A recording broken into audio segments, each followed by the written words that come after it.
Alrighty, everybody, welcome. Hopefully, everyone's having a good day today. Today, we are playing Verne, The Shape of Fantasy. Now, I'll be honest. This game came across my Twitch or my Steam, and it said Verne, which I recognized as the author, and it had a picture of a giant submarine with an octopus on the front of it, like a mechanical octopus. And I went, "Ooh, cool," and downloaded it. I have had a fascination with um, Nemo and then specifically Nemo's ship, the Nautilus. There have been several movies that I've watched solely because that was kind of it was in it actually, and I find it very fascinating the different portrayals of the ship, of from different movies and things. I've enjoyed it, or I find it interesting, I should say. Steampunk, which this closely comes in contact with, and submersibles and water and stuff have always fascinated me. I've always enjoyed it immensely. So I'm real interested in this. It's a puzzle game. It should be a little calmer than the games that we've been playing lately, like Monster Hunter or Avowed. You know, your typical first-person shooters kind of thing. Versus, well, not first-person shooters, but high intensity combat. This will be kind of calm, quiet. I figure it'll be easier on my CPU, and it should be just as fun either way. So, um, hopefully you guys enjoy it. Hopefully it's it's a nice little change of pace. There's a variety of these games that I don't know how much time I'd put into on stream, but would like to play them. And I might as well play them on stream with you guys. So, we'll see them sprinkled throughout. So today this is it. If we get really sucked in and are enjoying it, we'll make sure to finish it. Otherwise this might be my only on stream playthrough, and I might just save it for when I'm on me owns. So, but yeah, thank you guys for joining me. I really do appreciate it. I figured since this is, well, here we'll go to the Steam page. Whoa, I clicked on the wrong button. Thankfully, that doesn't make noise. So, according to the Steam store, the description, become Jules Verne and adventure into the dangers that hide in Hemera. Hey, Baruch, how you doing, buddy? A fantastic parallel world built from his own imagination, explore, solve puzzles, and unlock the most coveted secret of the mighty Atlantis. So since this is kind of you are playing as Jules Verne, I figured we'd look up who Jules Verne was. Just kind of, I mean, I've heard of him. I know he wrote books. I know he was well respected in his time and even today, but I don't know much concrete. So I figured I'd look it up. Um, and this is Wikipedia, of course, only the best. um, so born February 1828, passed away March 1905, age 77. Pretty good life. Um, wrote plays, short stories, autobiographical accounts, poetry, songs, scientific, artistic, and literary studies. Wow, this guy did a lot. Of course, but best known for the creation a series of best-selling adventure novels, including Journey to the Center of the Earth, 20,000 Leagues Under the Sea, which is where my interest really comes in, and Around the World in 80 Days, which I think actually even most of these have become movies.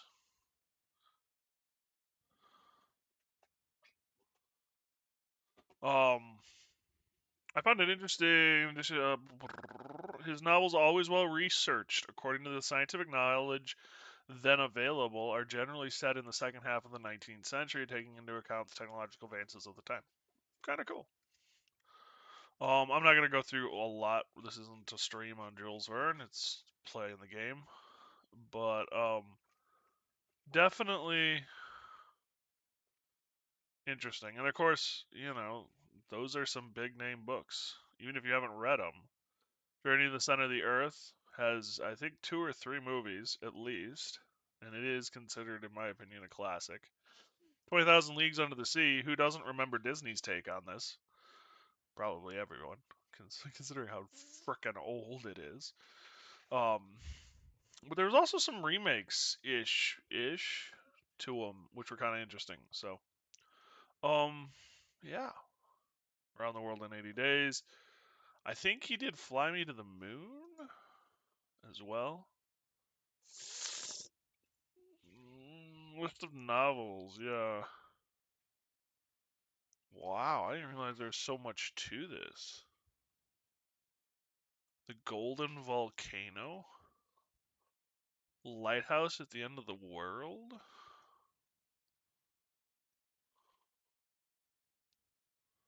Posthumous additions to the series. Interesting.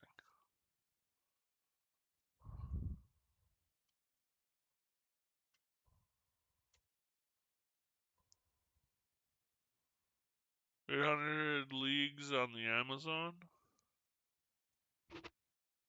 "Around the World in 80 Days." "A Mysterious Island."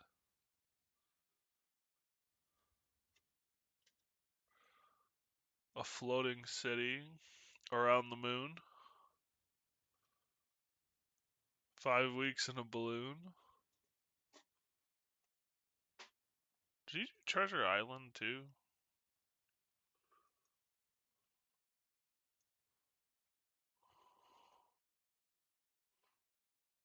Anyway. So yeah, cool.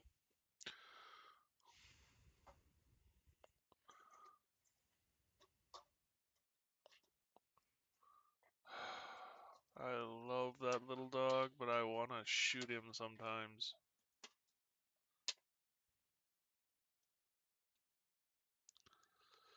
There we go. So yeah, with that said and done, this is what we're playing today. In the shape of Verne, the Shape of Fantasy.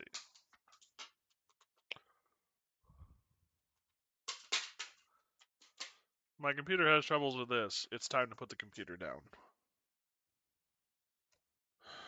I gave you a bone, you...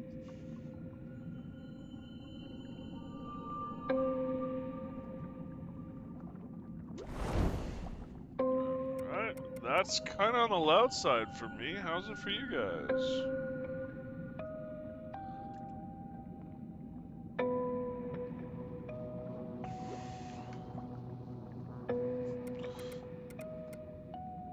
What do we got for settings? I don't think it's going to be too... Subtitles on.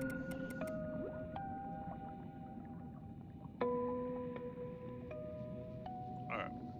Hopefully that's better. Accessibility. Pixel art versus... Oh.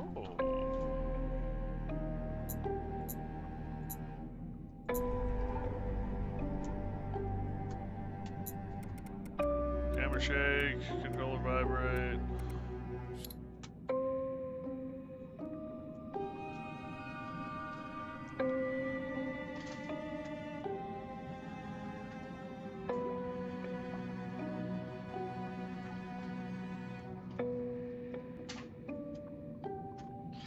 Nice.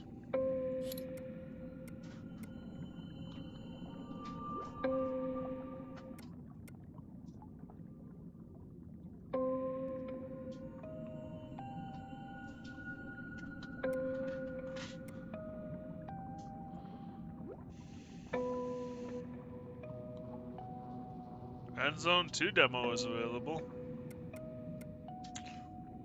New game. Empty game. This game saves automatically.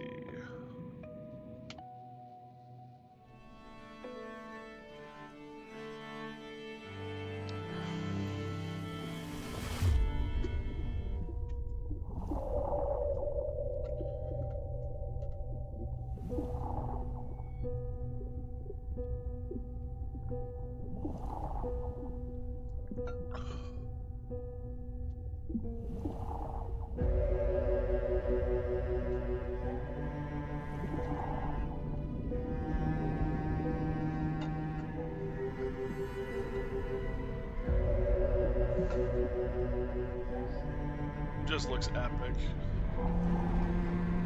1888 South Atlantic Ocean. The end of the nation is very close, Verne. You are very confident about your triumph. Until we open the chest, we won't know for sure if the Compass of Destiny is really inside. The chest is in perfect shape after 2,000 years under the sea. No human technology can do that. It's Atlantean, that's for sure. The ship, the inscriptions, all the pieces fall into place. The Compass of Destiny is inside. We are going to change the course of this goddamn war, Verne.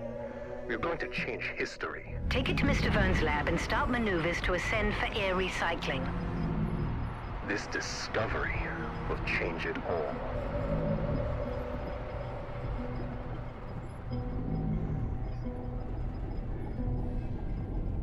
Snap.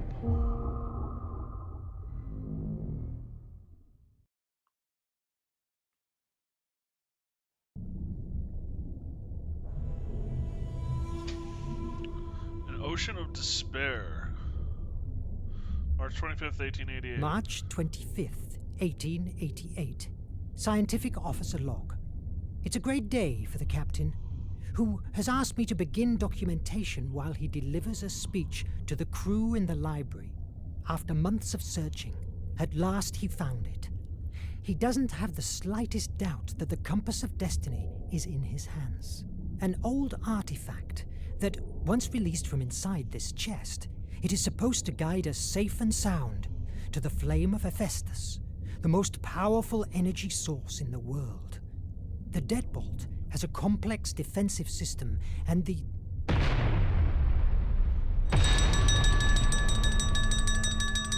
Well, that doesn't sound good.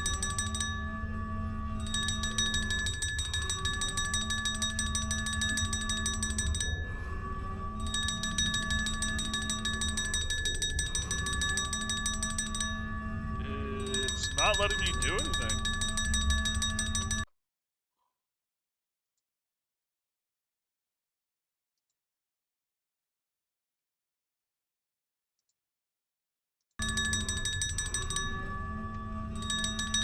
WASD is not working. Exit is not working. That's fascinating. You have one job. It was working just fine.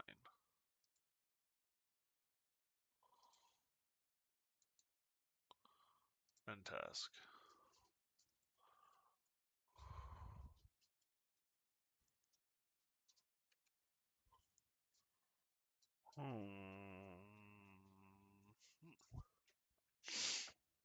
Oh, so I gotta turn down the volume. Seems to be a little on the loud side.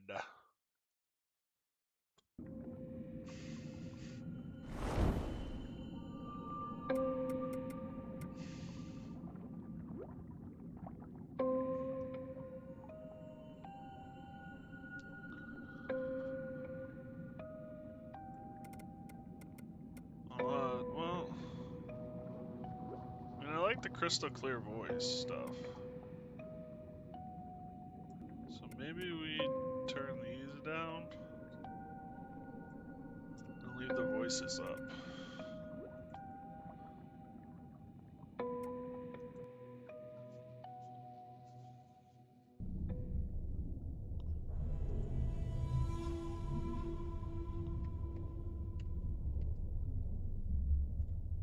March Okay, so now 25th, 1888. Scientific Officer Log. It's a great day for the captain, who has asked me to begin documentation while he delivers a speech to the crew in the library. After months of searching, at last he found it. He doesn't have the slightest doubt that the Compass of Destiny is in his hands. An old artifact that, once released from inside this chest, it is supposed to guide us safe and sound to the flame of Hephaestus, the most powerful energy source in the world. The deadbolt has a complex defensive system, and the...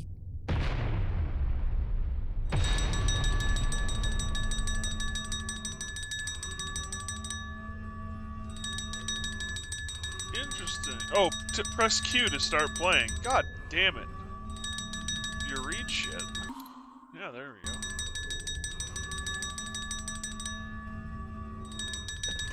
Verne here. Verne, quick! The nation is attacking us! Not a single Atlantean piece can fall into their... Mon Dieu! Merde! Merde! Merde! I must hurry to recover the iMac. It's inside of the armory's safe room, and wait there. It's the safest place around.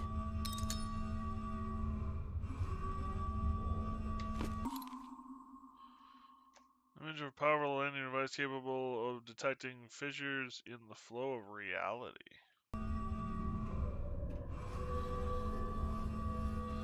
Saving the Nautilus. Saving the Nautilus. Go to the armory to protect the image.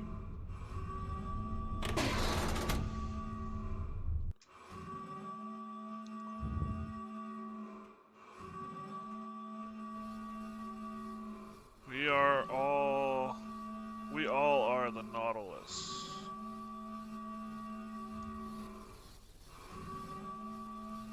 I must hurry to the armory. No! Blocked! There's only one way to the armory. Going outside. Go outside the Nautilus.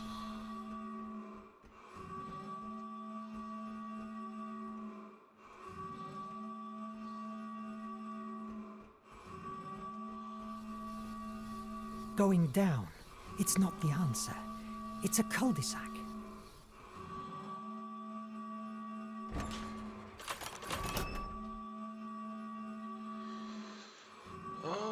Okay. Merde! The elevators are disabled.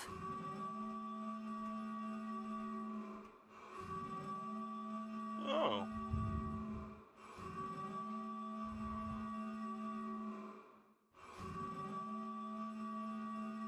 Okay.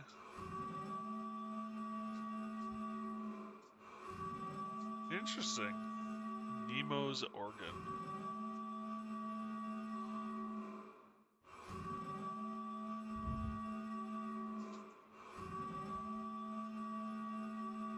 Core, master maintenance, bunks, bridge.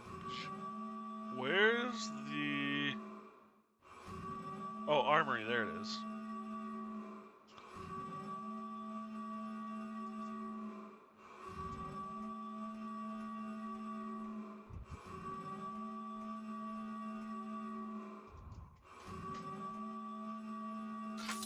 Useless gearball. Why don't you open?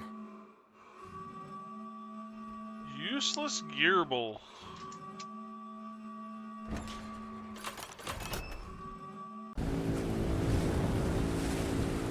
Damn. Took a beating.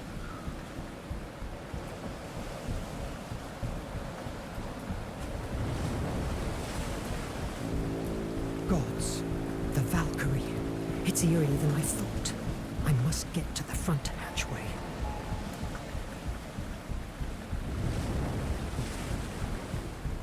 Visibility icon appears at the bottom left, showing you whether you or not you are visible to enemies.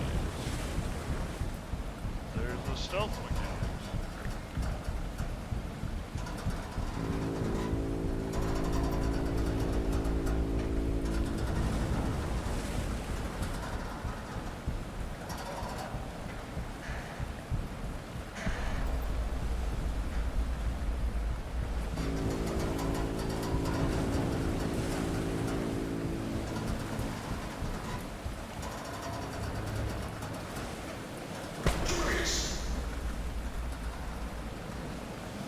Shit.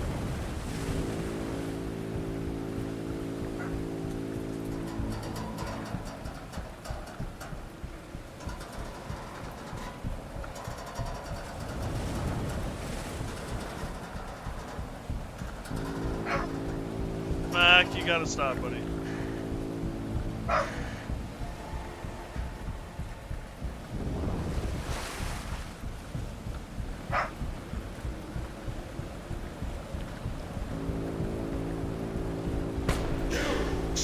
God damn it.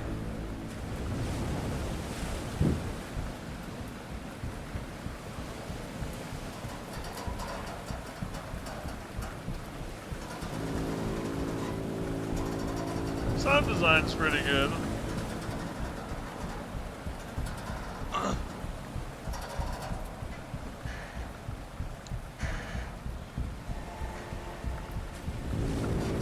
Oh, I will say the stealth sections are a little annoying.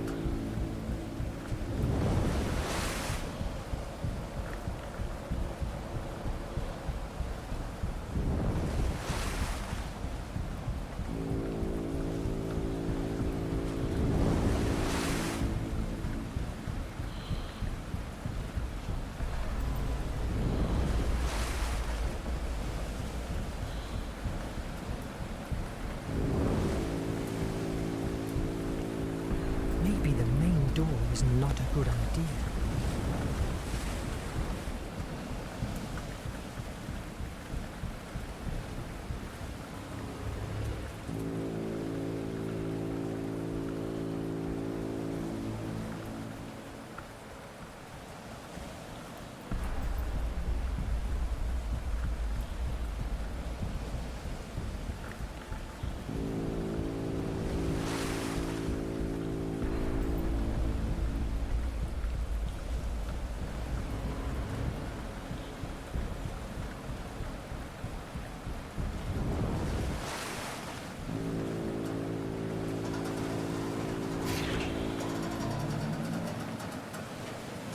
Okay.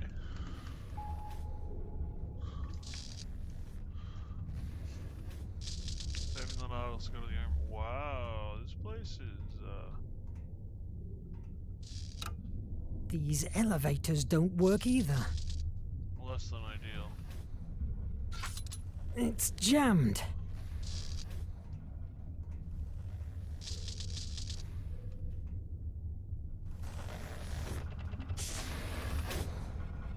Oh, mon Dieu! Adam and Sean, this is a massacre! But wait, these bullet wounds on Sean. There are no blood drops around. He was shot after he was dead. That's disconcerting.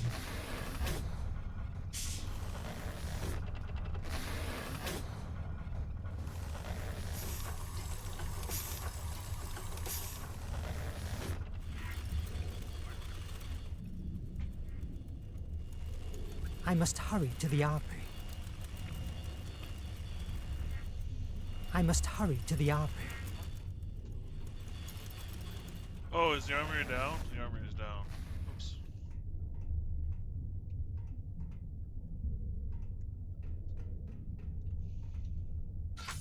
It's jammed. I have to go down to the armory. Maybe I can open the safety hatches from the bridge.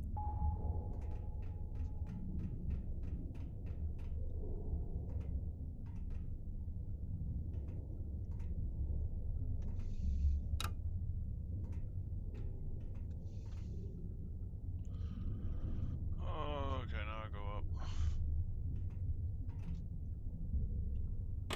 I got you, filthy terrorist. Oh. Don't go exploring.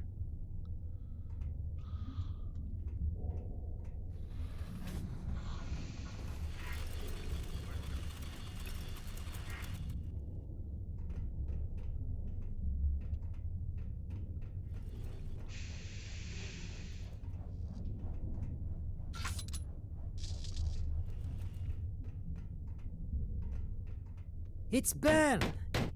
Is somebody there? No foes here. Adriel, where's everybody? And Nadine? The pilot has disappeared. Very likely she has been captured with the others at the library. What happened? How is that even possible that... I don't know. The servo radars didn't work. Nothing has worked. They crushed us. Damn Raven. The Raven? Merde! Well, that's not the worst of all. The captain has activated the Nautilus self-destruction. What? He will never let his technology fall into the hands of the nation.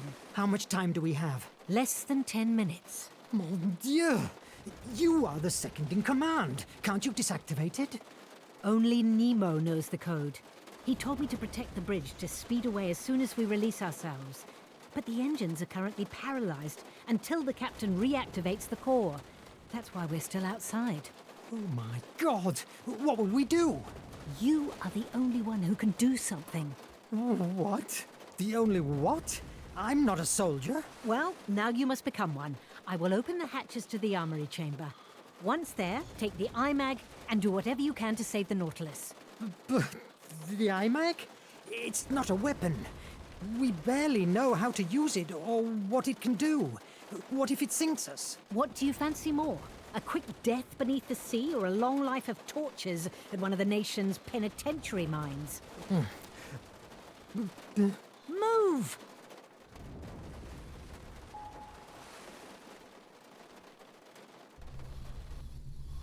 Go to the armory and use the IMAG.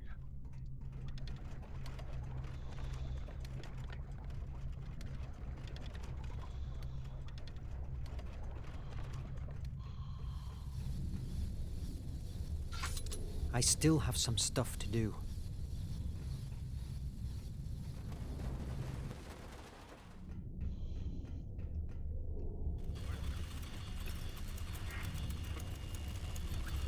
So there's a trader on board.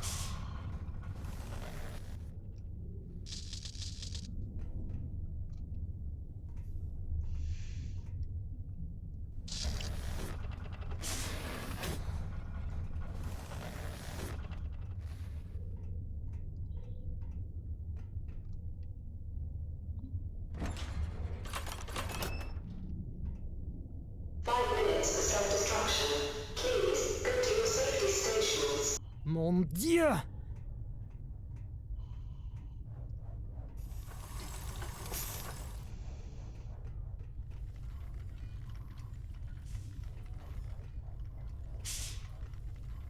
So this is the armory? That's not good. He grabbed that paper with his last strength. It's bloodied.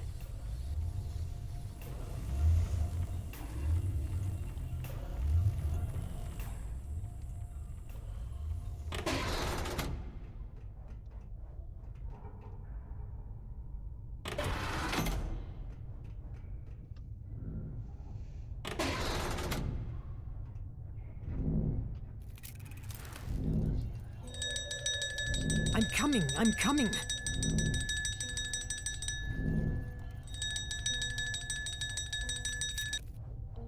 Armory here. Verne, the opta recorders show that the Raven has cornered the captain and the engine core.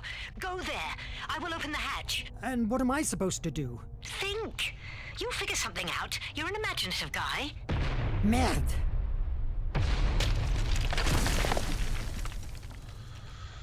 The IMAG is an Atlantean artifact capable of detecting cracks in reality and making small rewrites at specific moments in case things get difficult for you. C to activate.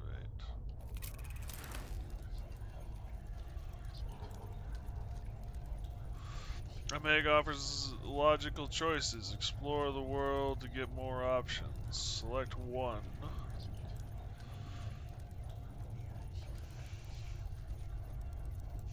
But be careful, not all of them have happy endings.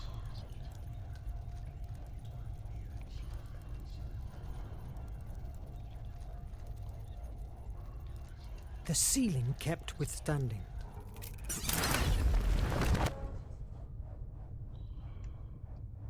Well done. Now you must wait for the IMAG to recharge. If you choose wrong, the IMAG may go back a short time, but beware, it doesn't happen often. Happy rewriting.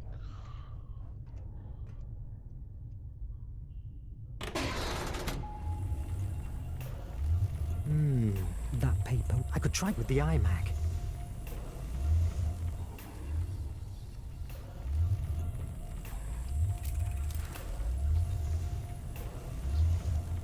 Before dying, he released a paper he was holding in his hand.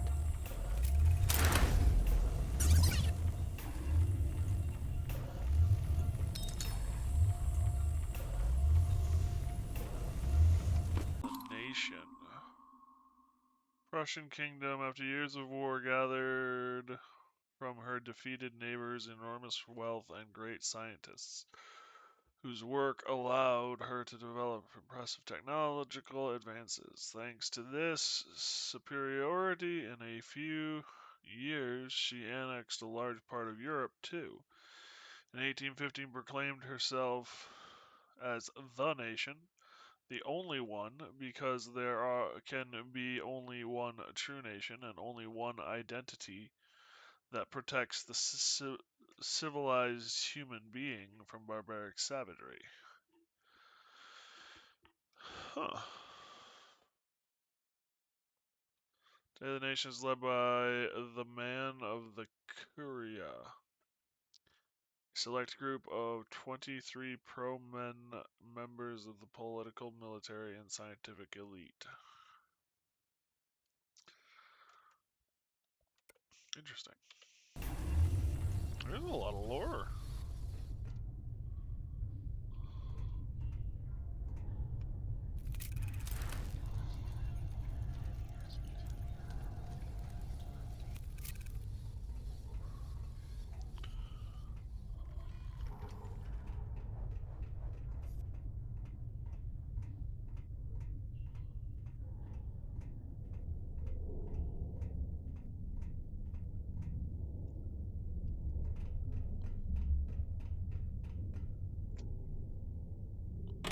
I got you, filthy terrorist.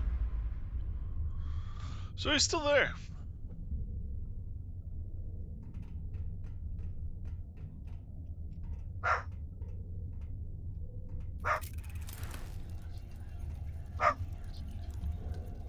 Mac. Mac.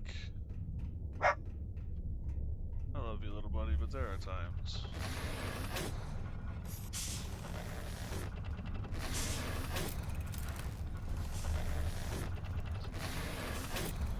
Can't figure out how the guy died. Mac, you need to stop, bud. I won't go up again. No way. So, where am I supposed to go? I can't go through the library. Oh, he's in the engine core, isn't he?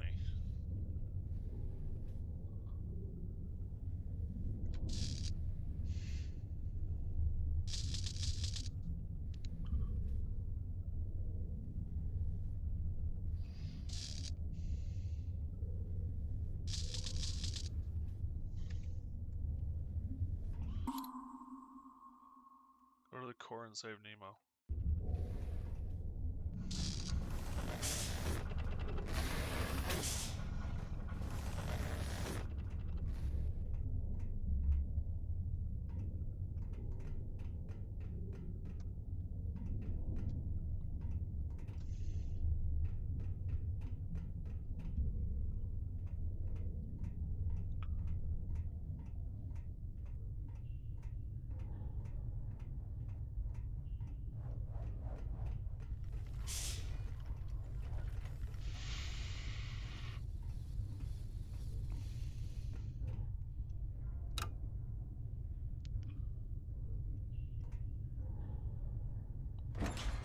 There we go.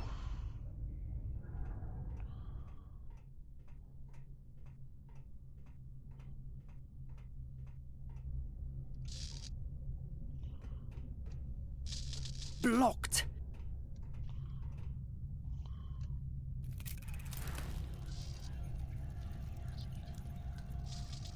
Tidy person. Bomb-proof. Maddie is so good stacking supplies that not even the bombs could have moved them.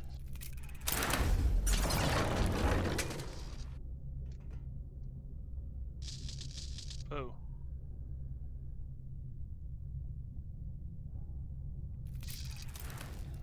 Bomb-proof. The explosions didn't affect the room.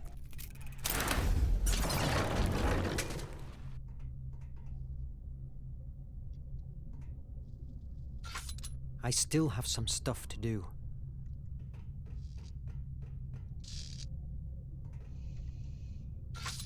Blocked!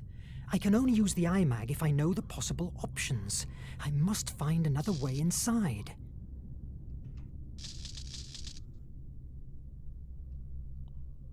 So the maintenance room.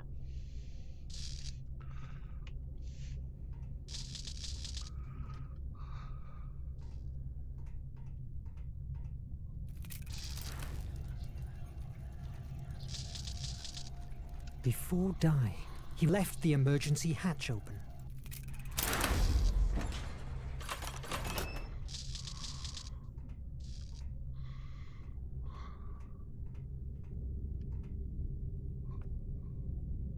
Fire at will! Watch the flanks! Come on, protect the core! Don't let them take it over! It doesn't work. It must have run out of energy. I could fix the electric board. Fix the electric panel by removing the melted part. Watch the flanks! Select and move. How do I remove the... Oh. Fire at will!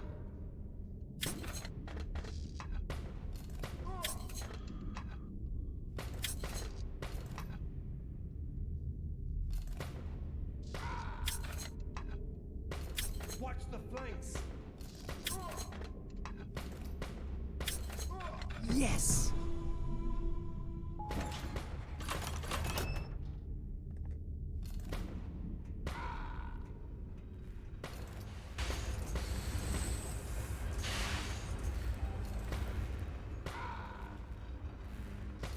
Watch the flanks!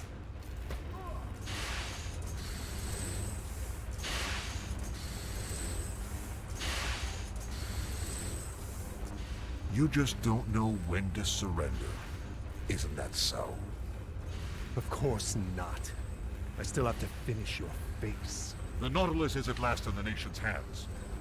Tell me how to deactivate the self-destruction and take my word as a gentleman. I will free your crew. Ha! Gentlemen. I saw in the penitentiary mine what to free means to you, you damn sadist.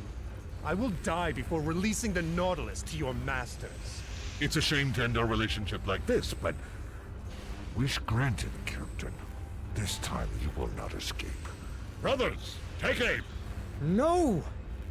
What am I doing? Verne, what are you doing? What the... Oh, you must be Mr. Verne, and that thing you're threatening me with is the amazing Atlantean artifact I've heard so much fuzz. Release them and get out! Don't move! Get back! 60 seconds to self-destruction. 60 seconds to self-destruction. Don't be stupid, Nemo. Stop the countdown before we all die. No. Then say goodbye to your dear Verne. No! To use the IMAG at full capacity, complete the sequence by pressing the correct symbol before the time runs out. Find the QuickTime events difficult, disable them in accessibility within the option. Nice! No! Yep, saw that coming. I might want to disable them. But what the... again? No!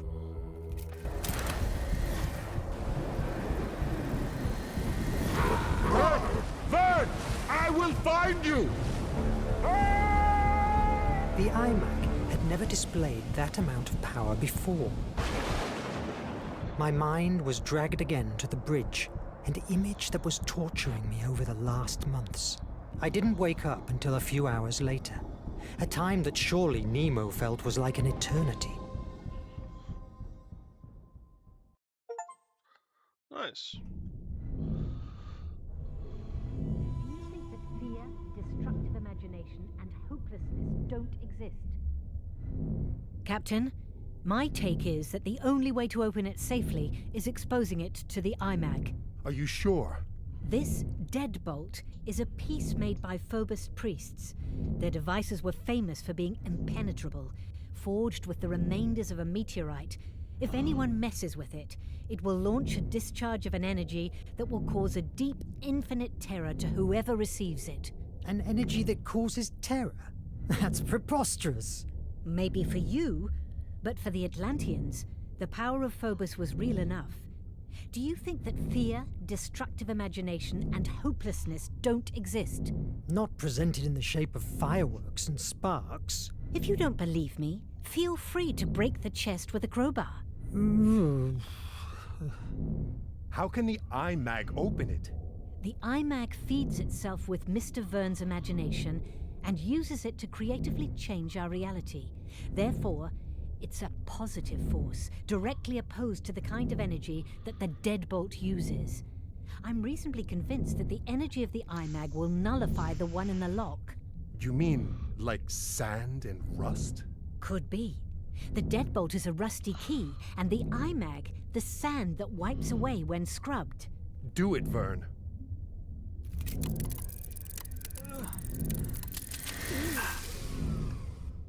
What the? What now? The iMag. It doesn't work. It looks like it ran out of energy. That explosion must have dried it up. You must make it work. We must release the compass of destiny from this chest.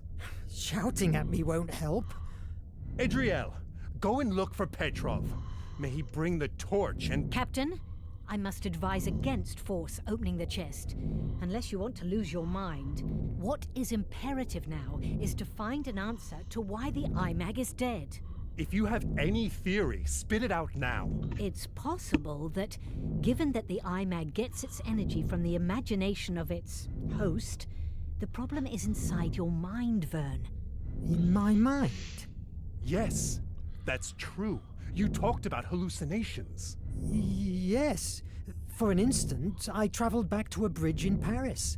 I had a similar vision of the island. Do you remember seeing something like this in your vision? It certainly has a likeness with the shadow I saw at the bridge, but are you telling me that I saw Phobos, the Atlantean god of fear?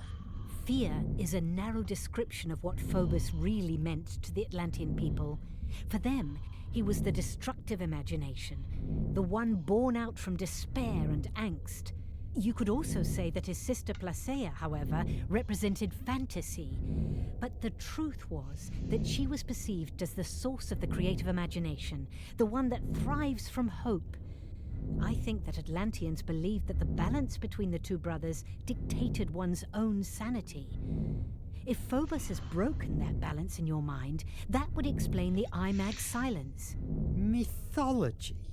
You're talking about mythology? I don't believe in Phobos, hence it's impossible that it's harming me. The thing here is, you are afraid. Too much fear inside you. Until you don't master it, I'm afraid that the iMag will never work again. I refuse to believe in hocus pocus. And how can you explain the iMag blast? It saved your life. I don't question that the Atlantean technology doesn't work. What I mean is that... Enough with the debate! We are losing precious time. What matters is that the iMag only works with you. It's obvious that your hallucinations are a symptom of some kind of disorder. Visit Dr. Cedric and get yourself a neurological check. That's an order. All right. You, Adriel, check the reparations. We must keep afloat for 2 days until we get to the base. We must assume that Commander Hetzel is not far from us. Yes, Captain. Why are you still here? Aren't you bothered by the way we were attacked? They fell upon us too easily. It's more than probable that there is a traitor on board. A traitor? In the Nautilus? Never. I have personally chosen each member of this crew. There is no question that the nation has found a way to decode our communications. I envy your confidence, Captain, but you should be aware that during the attack, I found that someone shot Shun's body after his death. I believe that the murderer was trying to hide the fact that he was killed before the boarding. God damn it. Let's keep our eyes opened. If there is a traitor in such a small space, he or she will be exposed sooner or later. God damn it! Well, that's unfortunate.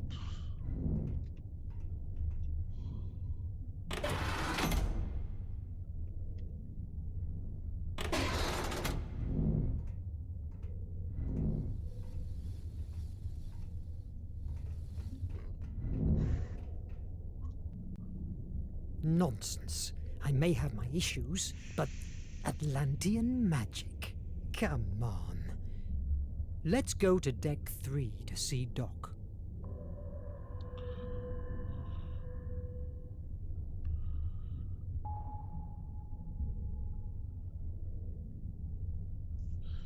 You know, in that one animation about going to Atlantis, they all scream about how amazing Kita Nadaka is, but they forgot about Andrea Ramirez.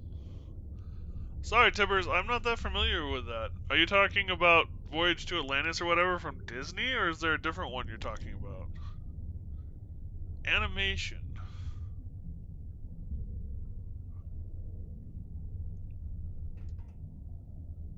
From Disney, yeah. I liked the movie long ago. I want to see the sequel and just never have gotten around to it, if I'm being honest.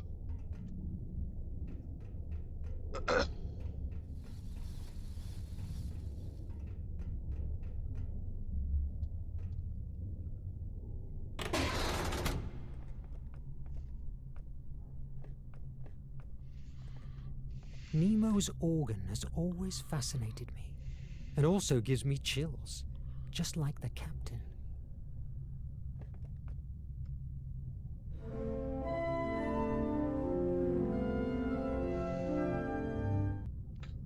That is an old movie, though, now, which is kind of sad. I always did like it.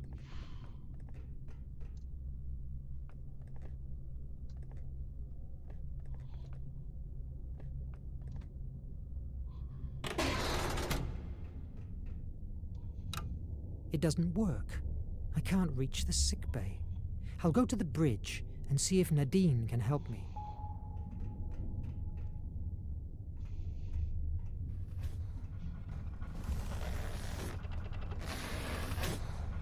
Mr. Verne, don't come any closer. These carbo exhausts are quite damaged, and you could breathe polluted air.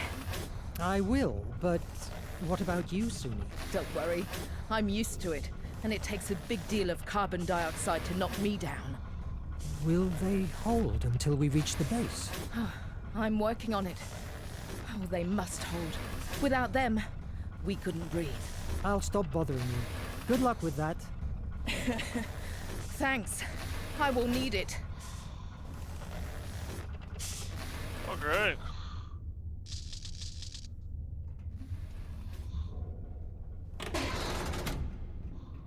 I like the doors.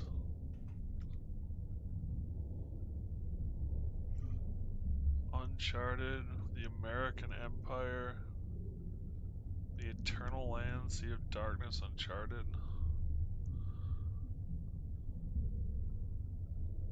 Dominions of the Nation.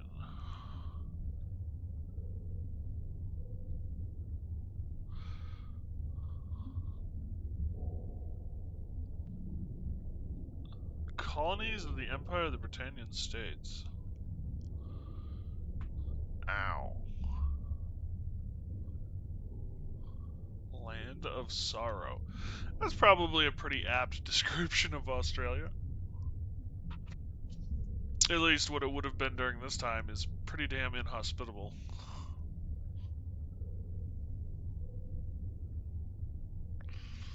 Well, that's... Huh. So looking at it... I wish my mouse showed up so I could circle stuff. The Dragon Sea Rising Sun Empire. The Dragon Sea looks like it's actually in the mouth of a dragon. And the Rising Sun Empire has the shape of a sun. Kind of interesting, the stylistic choices of the world map.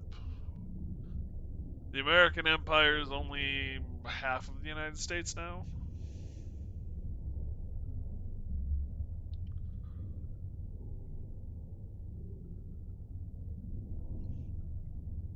It's an interesting world map. I kind of like it.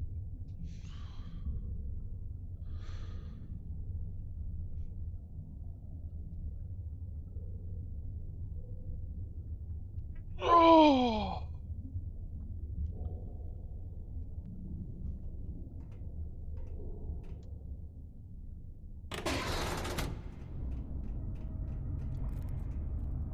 Nadine is always reading these penny dreadfuls.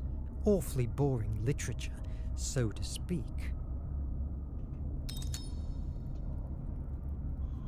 An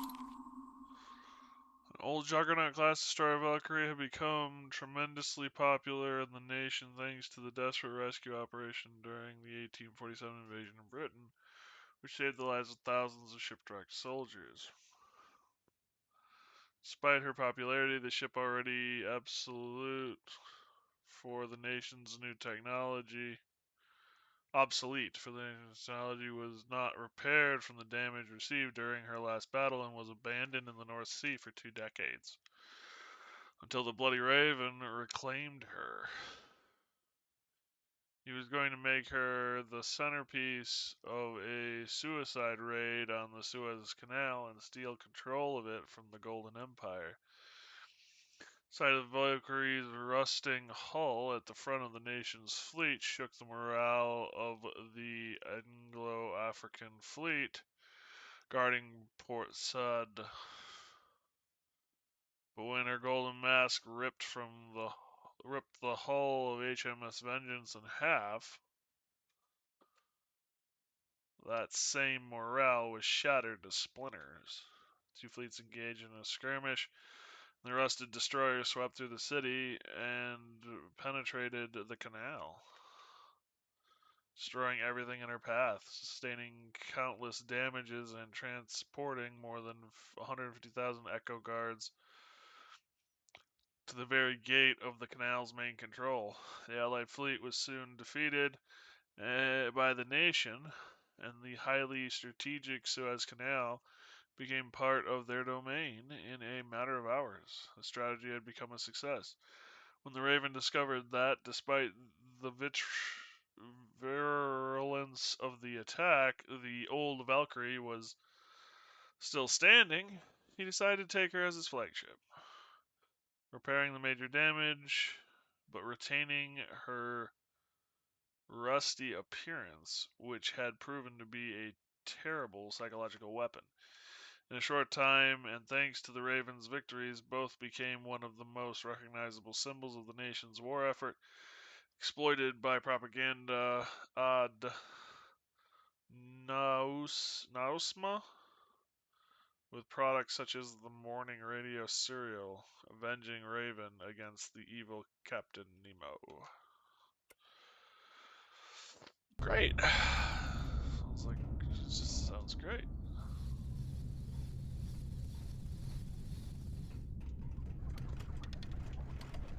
Hello, Assistant Sarah. Are the navigation systems holding up? Barely. I am patching up all I can to allow Nadine to pilot. I'm sorry, Monsieur Verne. I cannot help you now. These systems require my full attention.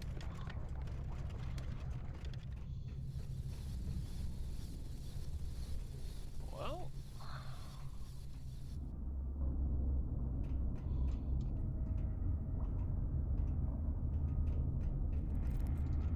Jules, good to see you. Nadine, I'm glad you're alive. I have a big headache thanks to a rifle butt, but I'm in one piece, not like this melting piece of junk. It is still a striking piece of junk. That's because I'm the one who steers it, babe.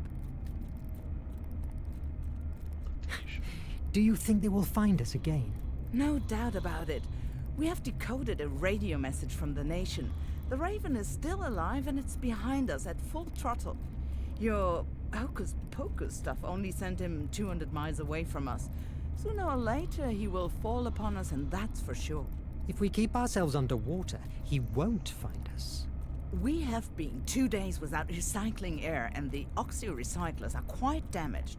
If we don't emerge soon, you will discover what's like to want to puke with every breath. Wonderful.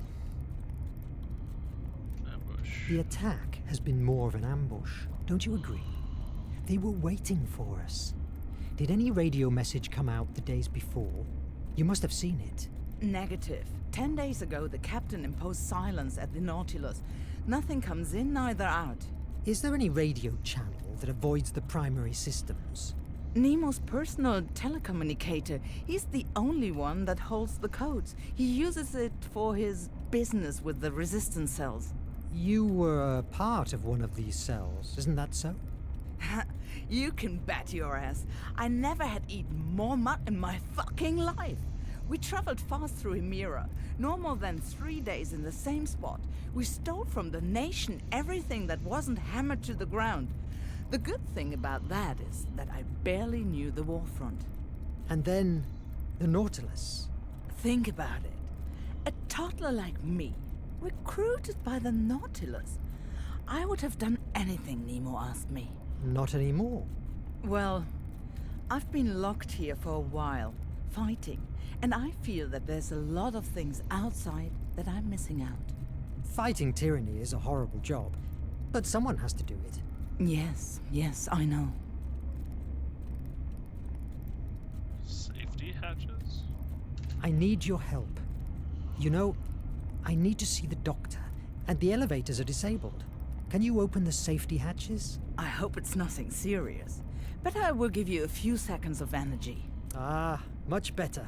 Thanks. Make the most of it. We have so little energy that even seals overtake us. Gosh, I wish I was shopping in New York. Elevator to go to the doctor's.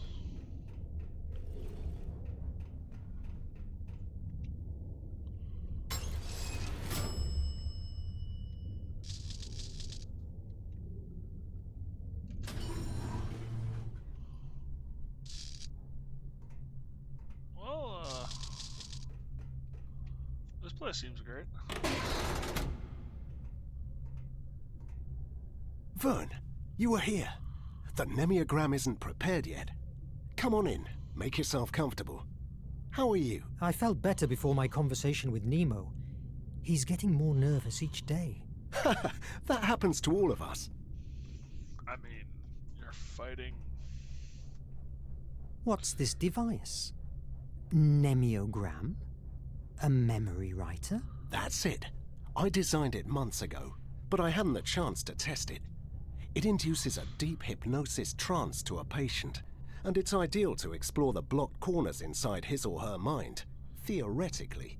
Theoretically? Yes. Your checkup from after the boarding shows no brain damage, nor blood clots that explain your hallucinations.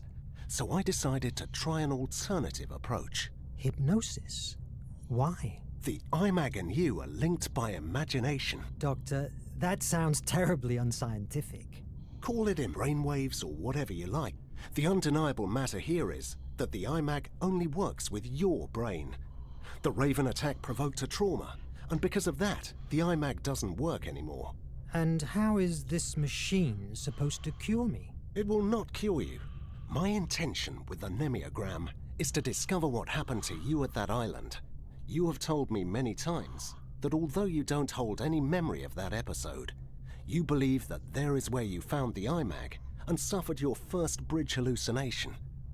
Maybe the memory of the events you experienced at the island holds the answer, or at least a clue that will help us to cure your malady and the captain's concerns. A very interesting hypothesis, but frankly, Doc, are you sure that you aren't going to fry my brains? Of course not. Theoretically. I guess we'll be able to find out about it. Relax while I finish the adjustments. I don't even know what that is anymore. Work with the vaccine. So, how's the vaccine? Intact, at least. Luckily, the nation minions didn't make it to here. On the other hand, my research is absolutely at a standstill. Cholera is an extremely resistant bacteria. Each day more and more people die from it. For what I've been informed, the horror I lived in India is nothing compared to what is going on right now among the workers of the nation's factories. You know you have me here for whatever you need. In the event I survive this machine, of course. Someone around here has told me a story about you facing the Bloody Raven years ago. I don't know who has told you such a stretch of the truth. I just have seen him once, from away, and he still froze the blood in my veins. It was a long time ago, in India, in a village in the middle of the jungle. We the Brits were holding our position in front of the nation's advances until the Raven and his Echo Guards arrived. How do you think they have found us? We didn't emerge for 3 days. I've been at war too many years to still believe in coincidence.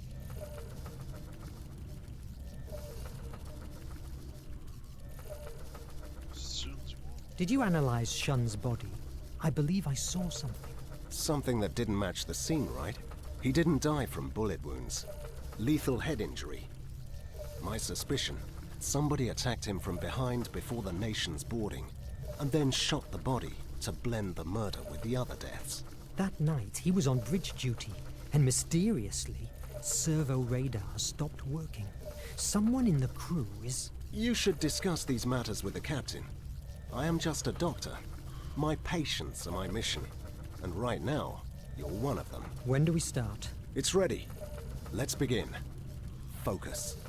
Tell me about the bridge. It's a bridge. In Paris, I believe. Mist surrounds me.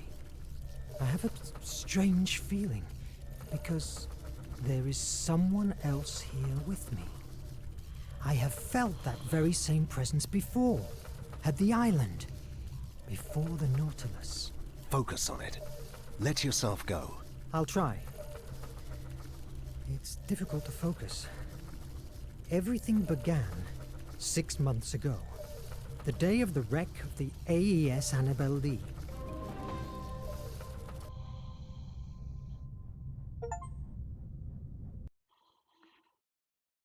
Huh.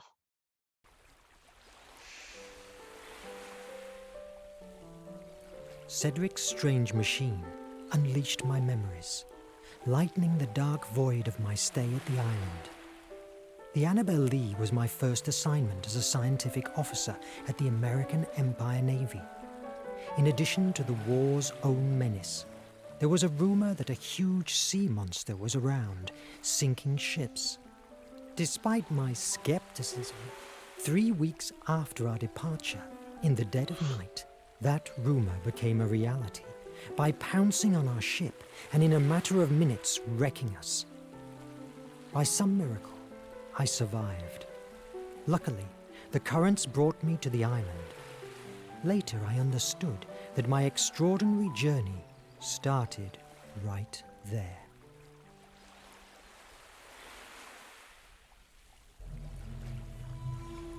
Extraordinary voyage.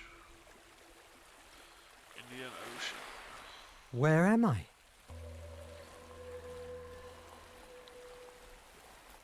Oh God, the attack, the monster. That sea beast came out from beneath and rammed the Annabelle Lee, ripping apart the hull like a rotten fruit. Why is it so hard to recall?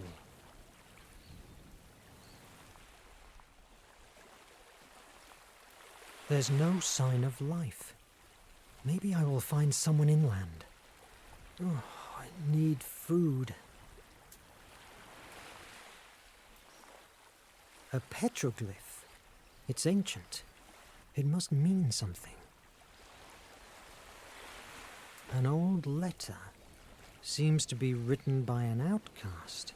It must be important. September 19th, night and day, I could think of nothing but how I might destroy some of the monsters in their cruel, bloody entertainment, and if possible save the victim they should bring hither to destroy. And what could one man do among them, when perhaps there might be 20 or 30 of them together, with their darts, or their bows and arrows, with which they could shoot as true to a mark as I could with my gun.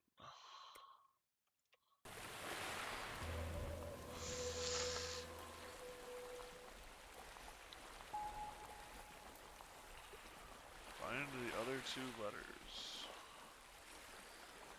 It's destroyed. Fixing it will be difficult. 2, 3, 4, hop, 2, 3, 4, up.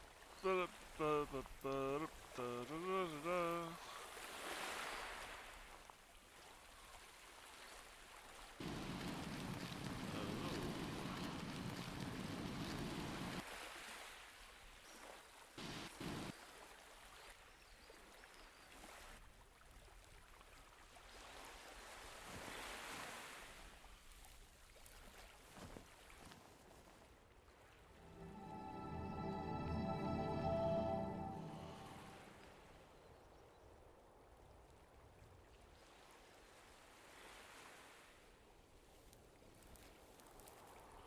I need something to clear up this thicket.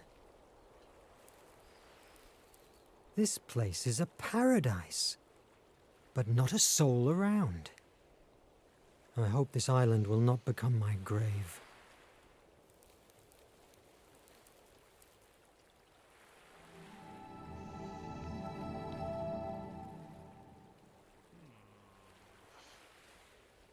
It's a little Smith Family Robinson going on here.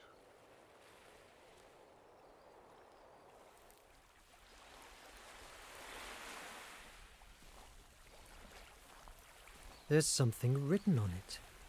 In this place, I arrived on September the 30th of...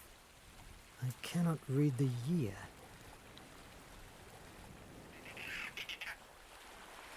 Hey, bird. Another petroglyph. The symbols are different. A lift. A former inhabitant made it. I hope that if he is still around, he will be friendly. However, it's been a long time since this was built. It might work, if only I could find a tackle. I need a tackle to make it work. I need to break the lock.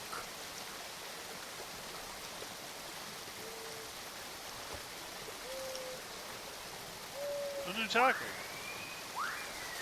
Inventory, the tackle, to activate the lift. Go to the basket.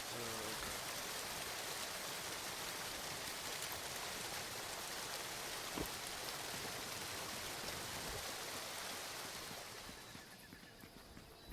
There's a series of marks. It could be a calendar.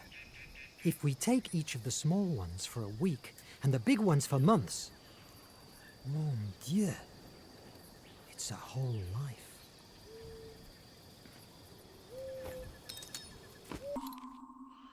27th, I was so much amazed with the thing itself, having never felt the like, nor discoursed with anyone that had, that I was like one dead or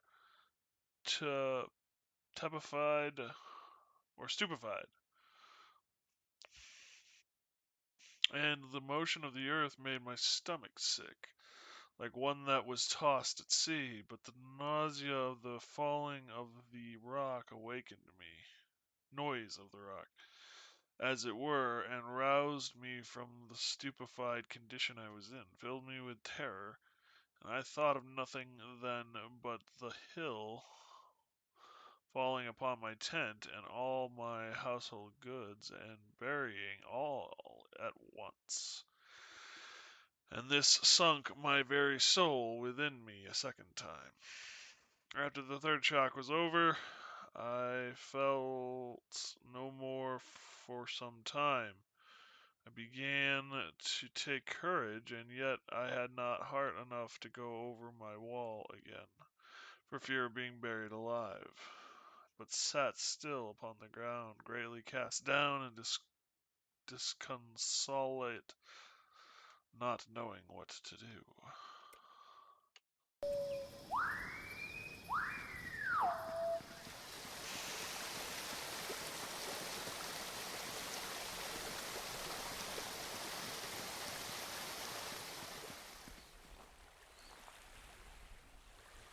Use tackle, open the inventory. Great, remember you can use any item from your inventory by pressing the action where its used is required. but it only works with the right item.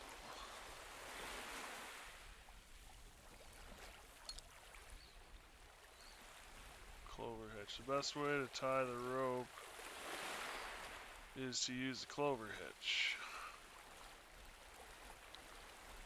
Sailing knot.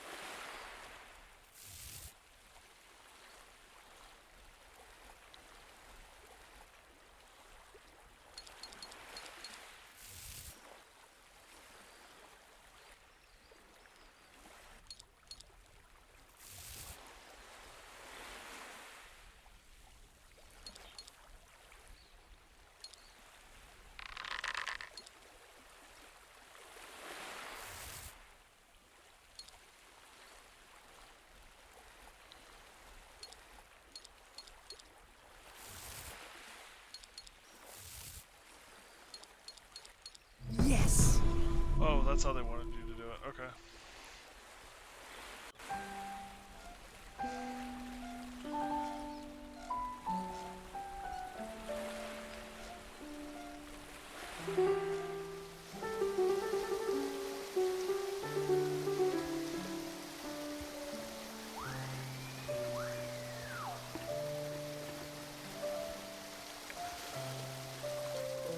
Someone was stuck on this island for a very long time with a lot to do.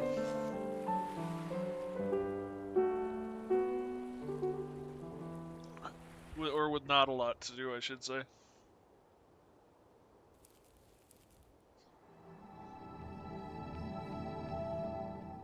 Damn.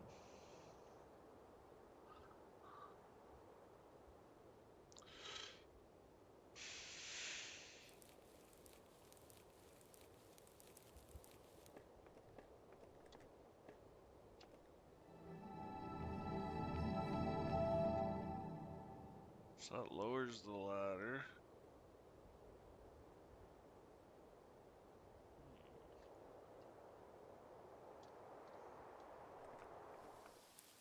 I must find a shelter first.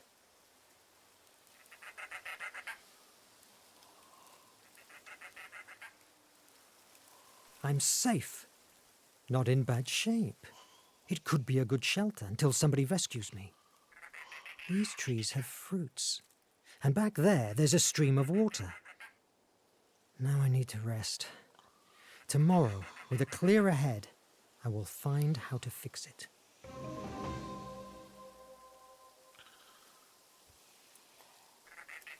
I spent 2 days completely alone.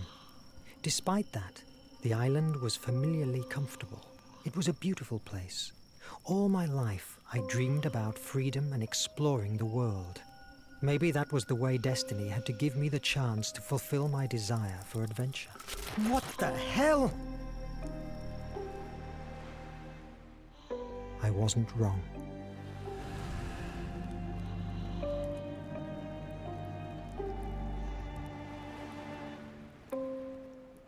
Oh, the moon is happy. I must find out what that light was.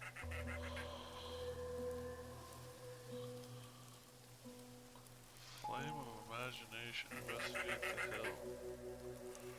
I need to break the rope.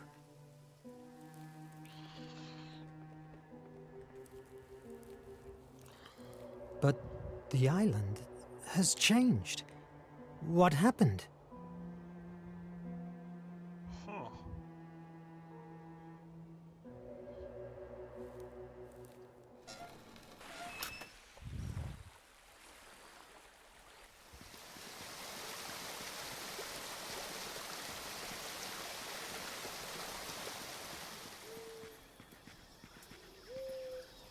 There's a series of marks. One. Yep, so it's the same. I'm wondering if maybe more marks were added or something.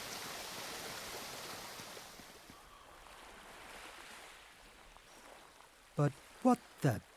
An elephant and a balloon? What's going on here? They feel familiar. Maybe a dream. 5 weeks in a balloon. Story describes the thrilling journeys through the unexplored territories of Africa led by the exotic Dr. Samuel Ferguson, his faithful lackey Joe, and professional hunter Dick Kennedy, in order to find the source of the Nile. These aeronauts decide to cross the continent traveling in a balloon named Victoria in honor of the Queen of England, whose innovative use of hydrogen allows it to make long journeys. The novel immediately became a great public and critical success due to the enormous interest in the African continent of the audience at the time. Solid for the time, scientific information. Describes how an elephant towing a balloon to cross the mountain range known as the Mountains of the Moon. Bringing financial security that would allow him to fulfill his dream of becoming a writer. Worth noting as a curiosity that Verne had never ridden in a balloon when he wrote The Balloon, and would not do so until years later. Cool. Edgar Allan Poe, Alexandre Dumas, Victor Hugo. Never heard these names before. How strange. They don't look like they have been dragged here by the sea. Where do they come from? His other self? Is that where we're at? What's going on here? Compagnie Parisienne de l'Électricité? That can't be. How does a streetlight get here? And this writing desk? Again, it's weirdly familiar.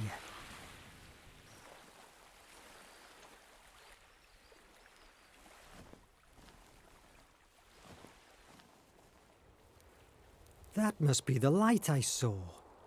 Wait a moment. There's something on the ground. The cloud has a skull in it. The stick has a weird shape, almost like a key. New item, a strange key. What's this? A door. That wasn't here before. It's jammed. To activate the mechanism, I need the missing blocks. Could the petroglyphs be the answer?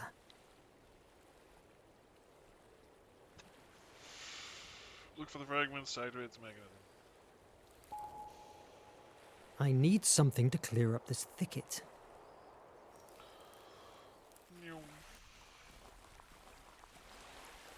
I need something that can help me.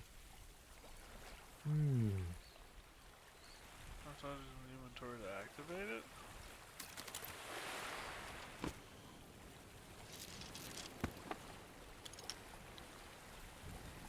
Oh.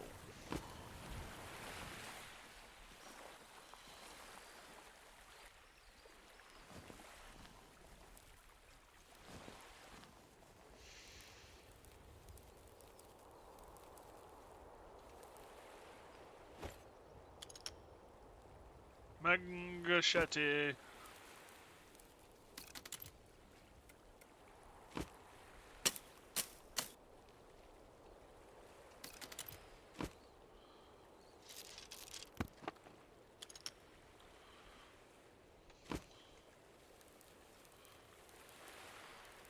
Thud.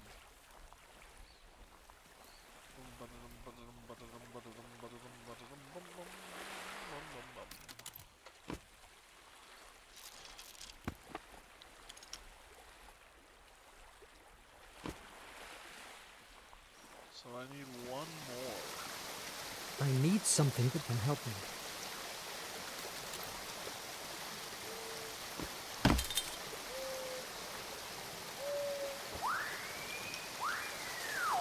Jules.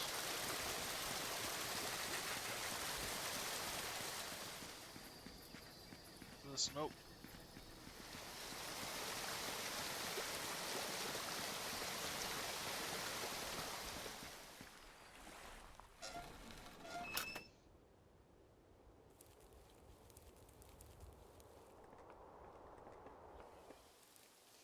I need something that can help me.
There we go.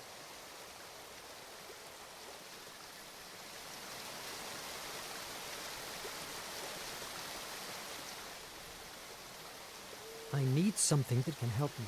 Okay, so you're just gonna keep repeating that same one.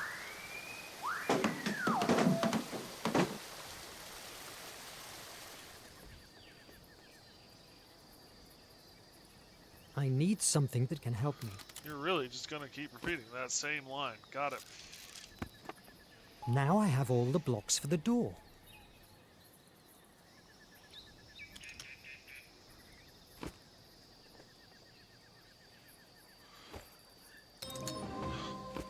Password complete. The 8th January. He was no sooner landed upon the earth, but he moved forward towards me, with a long spear weapon in his hand to kill me. And when he came to a rising ground, at some distance he spoke to me, where I heard a voice so terrible that it is impossible to express the terror of it. All that I can say I understand was this: seeing all these things have not brought thee to repentance, now thou shalt die. At which words I thought he lifted up the spear that was in his hand to kill me. No one that shall ever read this account will expect that I should be able to describe the horrors of my soul at this terrible vision. I mean, that even while I was a dream, I even dreamed of these horrors. Nor is it any more possible to describe the impression that remained upon my mind when I awoke and found it was but a dream.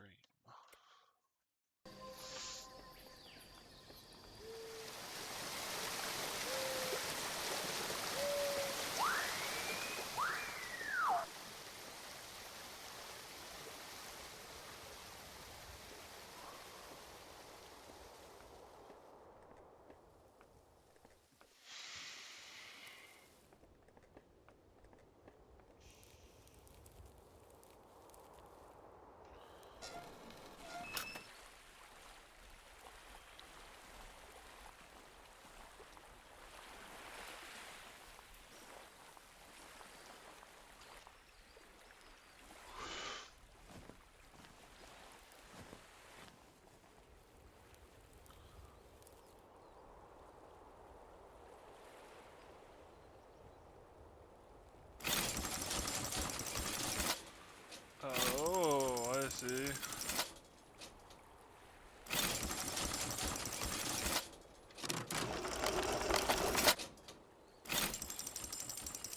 Yes! Somebody wants me inside them.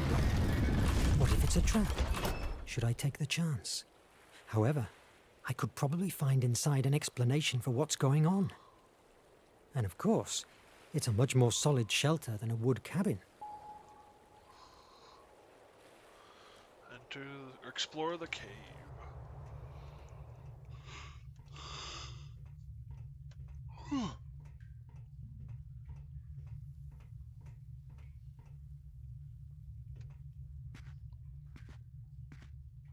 Holy Antikythera mechanism!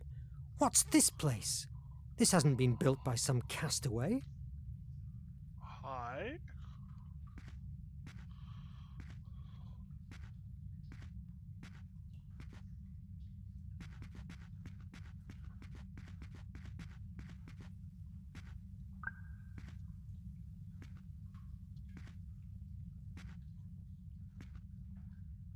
Runes?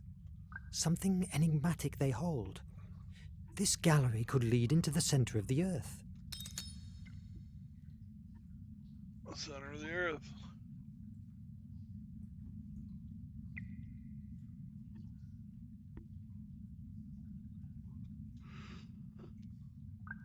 The Center of the Earth was published in 1864. It immediately became a success.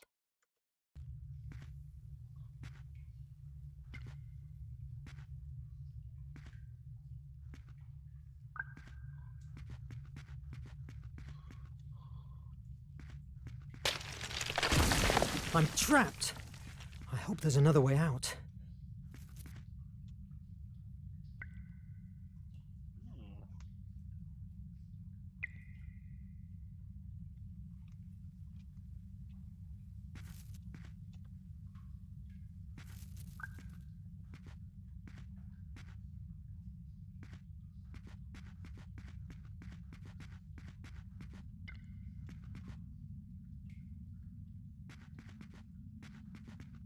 Mon Dieu!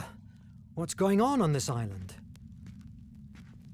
The Life and Incredible Adventures of Robinson Crusoe by Daniel Defoe. Wait a moment. I remember that. I've read this book a dozen times. My God, the letters, the cabin. These are elements of that same story. Am I hallucinating? Robinson Crusoe.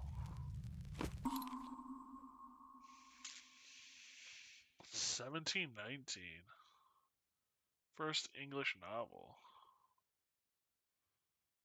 In approximately 6 months when he was over 50 years old.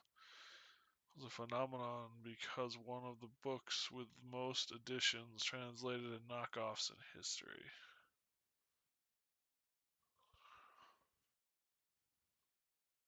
Story of shipwrecked sailors were very popular at the time. There were several names that could have served as inspiration for Defoe, among which stands out Alexander, who died in 1704, preferred to stay on the uninhabited island in the South Pacific rather than continue aboard the ports, which he considered too damaged to continue sailing. After 4 years and 4 months in solitude, he was rescued safe and sound by the Duke, another privateer ship. Upon his return to London, his story of survival made him a celebrity. The island was renamed Robinson Crusoe Island. Jules Verne was a great admirer of Robinson. A mysterious island, although in this case what leads to the protagonists to the island of the title is not a shipwreck at sea, but the fall of a hot air balloon. School for Robinsons, which he shipwrecked his characters on another island where they had to survive all kinds of dangers.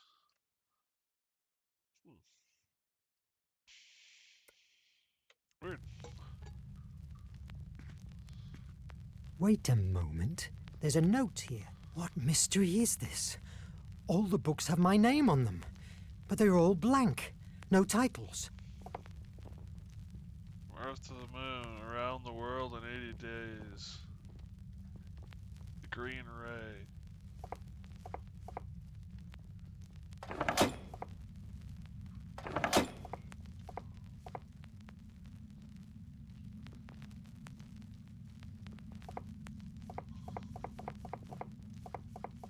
Oh.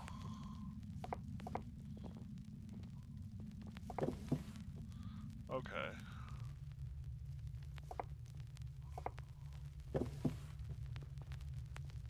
Golden volcano.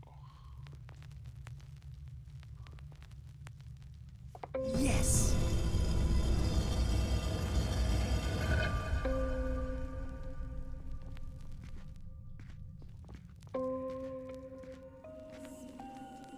It's ancient Greek. The gift of Placeia will help you to change pieces of the world. Only if your imagination is as brilliant as her flame. Huh. What's this? It must be hundreds of years old. What? Good heavens! But what in the name of...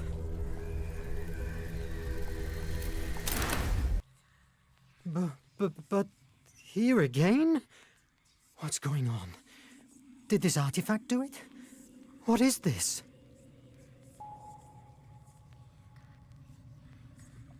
Find a way out of the cave.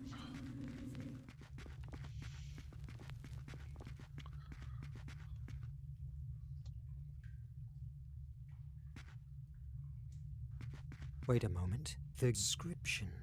The gift of Placeia will help you to change pieces of the world. But maybe I could fix them with this devilish artifact. Or I can see what's going on over here. Oh.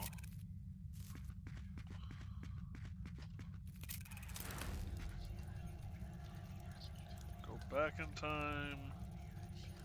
Time has changed. What happened?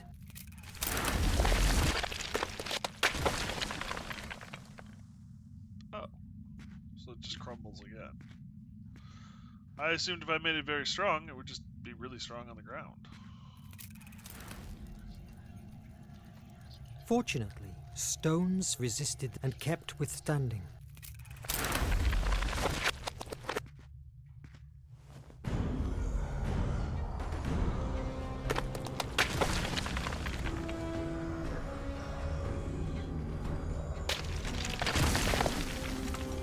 Time to leave.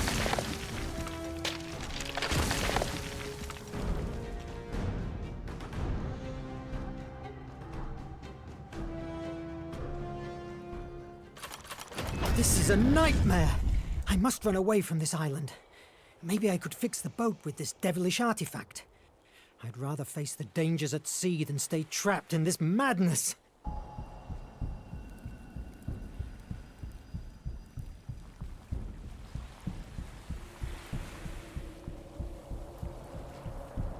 What the hell is going on?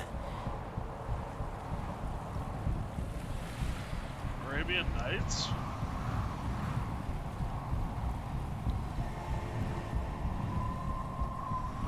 Lots of skulls in the background. Seems kind of weird.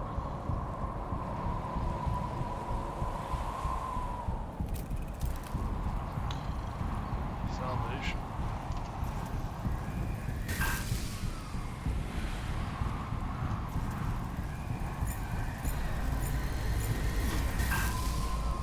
I don't do good with these kinds of quick times.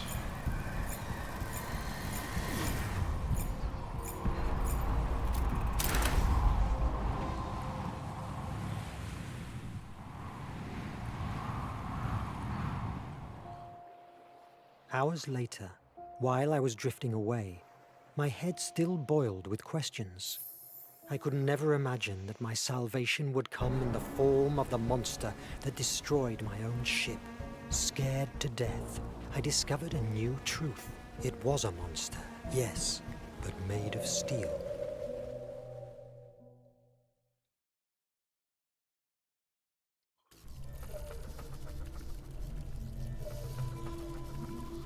Aftermath of the inevitable.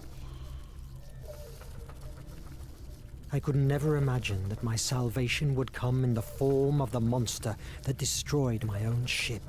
What a tale! If I hadn't seen the IMAG working with my own eyes, I would truly believe that you, as we doctors say, were as mad as a March hare. Does something of this make any sense to you? Not at all, but it's not me who has to find it. However, it's obvious that everything, your hallucinations, your amnesia, the books, even the island, draws lines that link your mind with the IMAG. Any clue of how we can fix that? Have you considered that your status inside the Nautilus could be the reason for your, let's say, disconnection? It must be hard for you to live together with the ones responsible for the attack that sank your ship. Months ago, I would have told you yes, and that I hated them for it. But I understood that war is war, and I must recognize, much to my regret, that the captain has opened for me the doors of an incredible world that without the Nautilus and his technology, I could never dream of reaching. Am I a prisoner? Well, there are much worse prisons out there. We're all trapped inside the Nautilus one way or another, my friend. A similar dilemma afflicts myself since I began to be part of this crew. I consecrated my career to save lives, and now I'm a piece of a ruthless war machine. On the other hand, my cholera research is only possible thanks to Nemo's technology. He's an extraordinary man, but fearful. His current condition is unsettling. History will judge him as it will do with us, and whoever writes it will park us in the place he believes we deserve. Now, go to your quarters and get some sleep. Doctor's orders. He will park us in whatever place he thinks we deserve. Go to your quarters and get some sleep.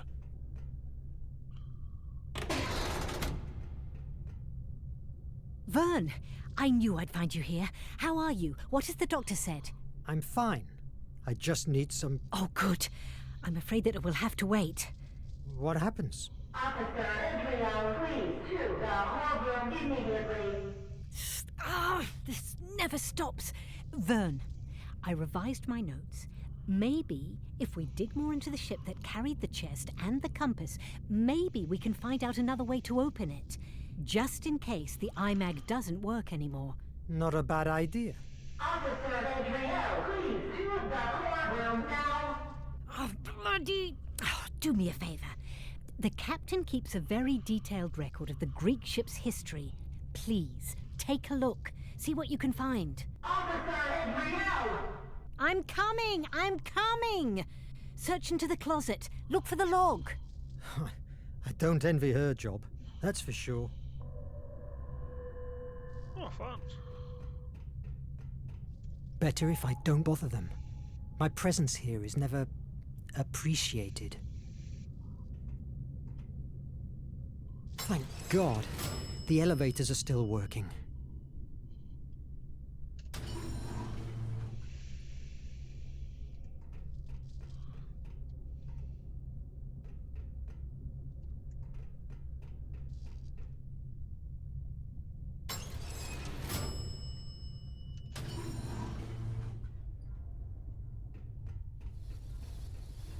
Not now, Verne.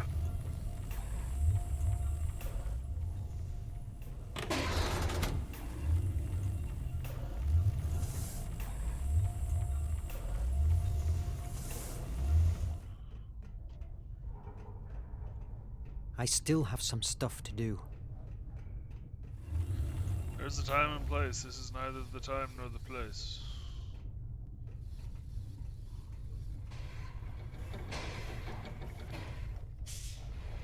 Sunia's fixed this room. Her work capacity is amazing.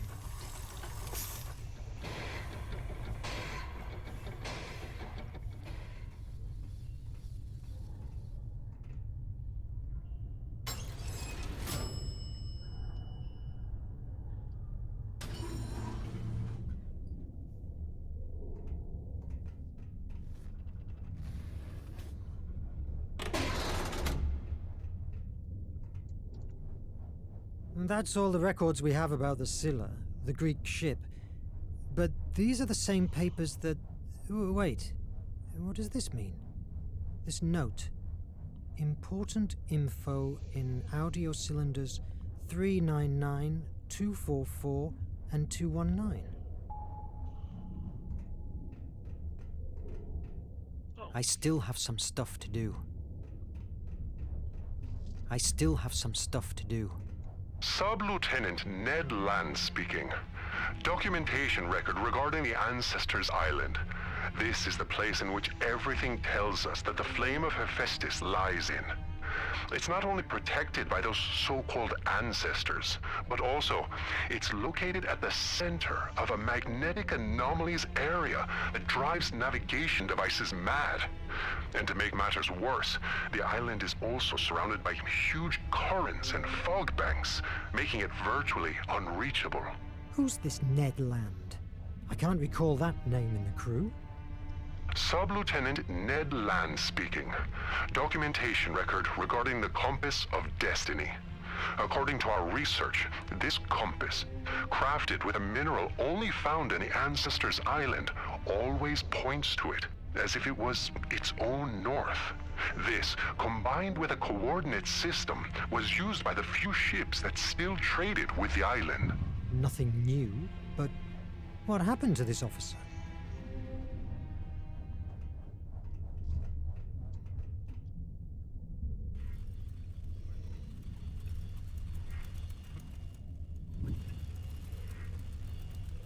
Sub-Lieutenant Ned Land speaking. Documentation record regarding the flame of Hephaestus.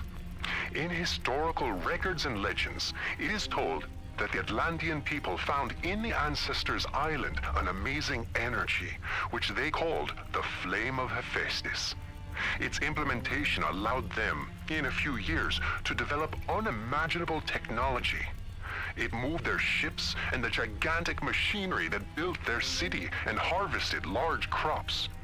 They also created a system of extraction. I must record this here. Today, I have found something that... it may change it all. I was with the communication system, routine maintenance, when I locked on a very strange signal. It sounded almost like a voice, but it was only noise. But, oh God, Captain has replied, and they've been talking like he understood that horrible sound. It seemed like they were talking about picking up a load at a certain point of the Indian Ocean, and the captain was constantly repeating a name. Verne. I haven't recognized the other voice, but I can't believe it. Nemo is not a traitor. I must confirm this before saying anything. We are about to dock at the secret base. If there's any evidence against Nemo, it will be there, in his office. I hope that they don't catch me, and that I'm wrong too. What? What have I just heard? Was Nemo waiting for me in the middle of the sea?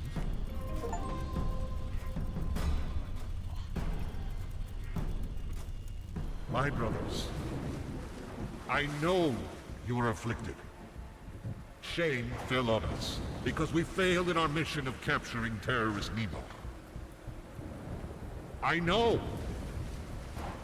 because I felt the same dishonor.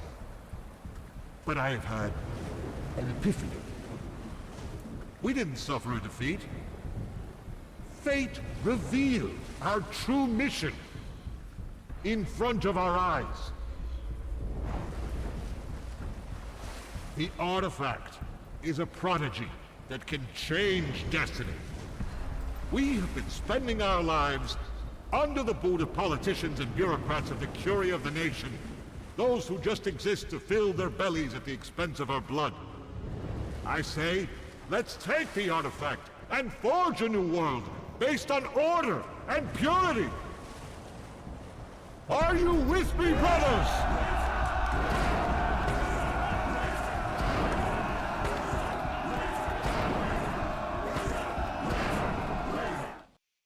Oh, great. Those days, my sanity felt like walking on a glass floor. I discovered that no one in the crew had ever heard talk about Officer Ned Land. If that was not enough, the recordings disappeared and left me with no other evidence of it than my damaged memory. Somebody was pulling the strings of my fate. What did they want from me? I had to find out before it was too late. I could just follow Ned Land's advice. Search into Nemo's office and bring the truth to light. Whatever it was.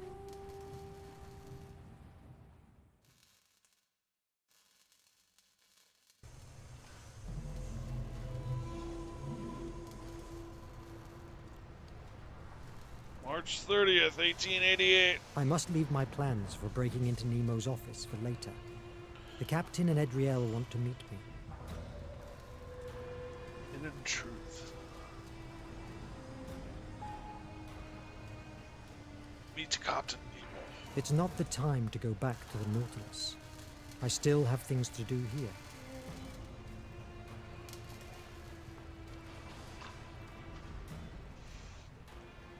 My first trip outside, and it's inside of a dormant volcano in the middle of the ocean. Huh. I have to admit that Nemo has a talent for mise en scène.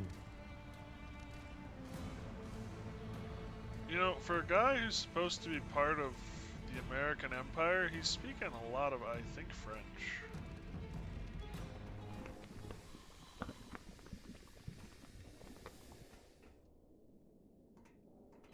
Looks like a primitive battery, maybe?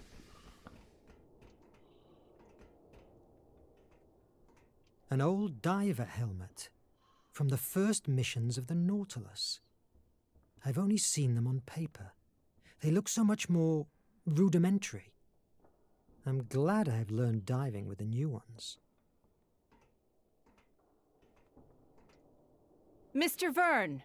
What obscure sea law have I transgressed now, Officer Turner? More than one, probably, but I don't want to talk about that, sir. I didn't have the time to show my gratitude for saving us from the nation. When we rescued you, I thought you were a spy. If it were up to me, I would have returned you to that boat and let the sea judge you. Oh, I'm glad you weren't the one who decided my fate. But look what you have achieved with the captain. Solved Placea's temple puzzles, found the compass of destiny, saving us from the Raven himself. It feels like centuries ago since you came from that island. I'm glad that you're aboard, sir. Oh, well, thank you. Each day it's harder to recall my past life. That's something we all share in here. Captain Nemo slowly absorbs our lives and blends them inside the Nautilus's steel. Ned Land. I keep thinking about Officer Ned Land. Mr. Verne, I repeat, stop chasing ghosts. Since I joined the Nautilus, there has never been a Ned Land among the crew. Past life. Officer, may I ask you something? How was your life before the Nautilus? You may laugh. I was the rich heiress of a steel mogul. I was destined to marry a rich husband. For years, my parents convinced me that I wasn't worthy of anything else. It's hard to believe, seeing you now. Like many others, war took everything away from me. At first, I was paralyzed. I was unable to help anyone, only myself. But that girl at Battery Park, her parents were dead. She was wounded. I spent the night taking care of her, and I realized that I could make a difference. It was an epiphany. After that, I fought for many causes and cried until I ran out of tears. When I was about to surrender, I met Captain Nemo and the Resistance. They bring sense to my struggle. By defeating the nation? Showing me that, together, we can change this corrupt world. Until I enrolled in the Nautilus, I was alone. The only thing I was doing was taking hits from waves, time and time again. Now, we are the rising tide. It doesn't feel really rising. Mr. Verne, don't be vulgar. Defeatism is not tolerated on board. We will prevail. Will we have enough supplies and materials? It will take a lot of time until we can put foot on a harbor. Enough, don't worry. Where does Nemo take all these supplies? May St. Elmo's fire burn me if I know. His web of smugglers reaches all 7 seas. When we need something, he provides. Do you know where the captain is? I must see him, but I don't know this prodigious hideout. The captain and Edriel are in the meeting room. Go to the elevator, 2nd floor on the left. Do I need an access card to move around the base? In the event that you'd need one, the captain will tell me about it. We are on alert. The use of them is now restricted. Oh, sure. The traitor. You may now leave, Mr. Verne. I have a lot of things to do. The captain and Edriel passed by here not too long ago. Go to the elevator, 2nd floor on the left. Thank you, officer. Charming woman. I must admit that cans of algae mix are delicious. But if someday I leave the Nautilus, it will take a long time until I eat something from the sea again. I can respect that.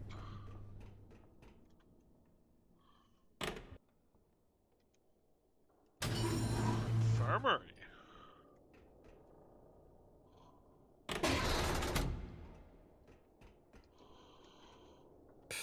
Nemo and safety hatches. It must reach the lower floor. These are the results of cholera vaccine tests. Seems that with the algae we harvested underwater, Dr. Cedric is making major advances.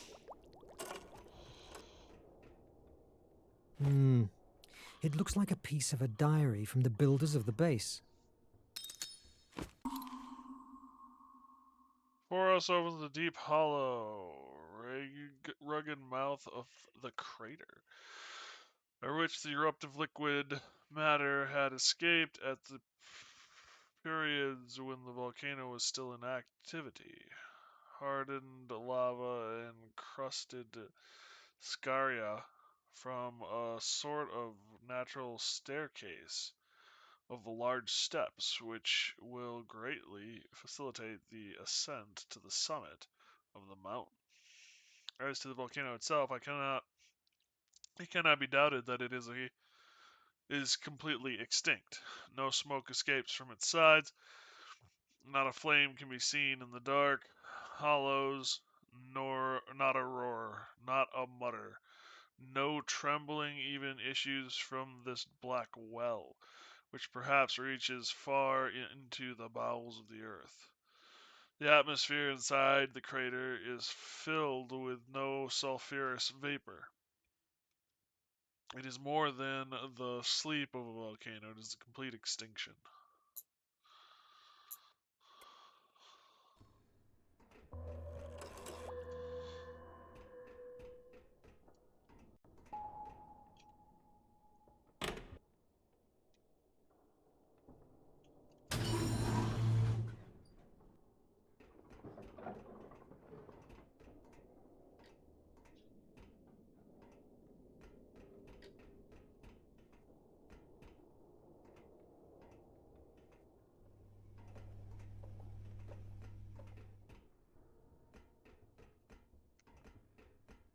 I must find some information before leaving.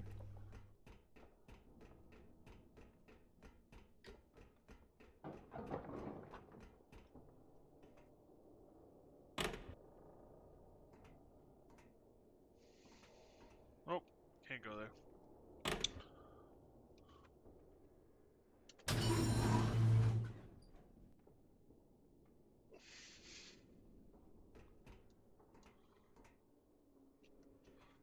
Looks like I need a card for that one.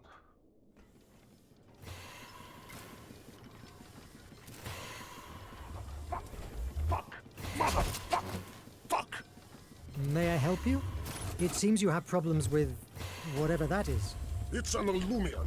Towers that distribute blue blood through the decks of the Nautilus. And no, you can't help me. But thanks anyway. It's okay. I'll leave you working.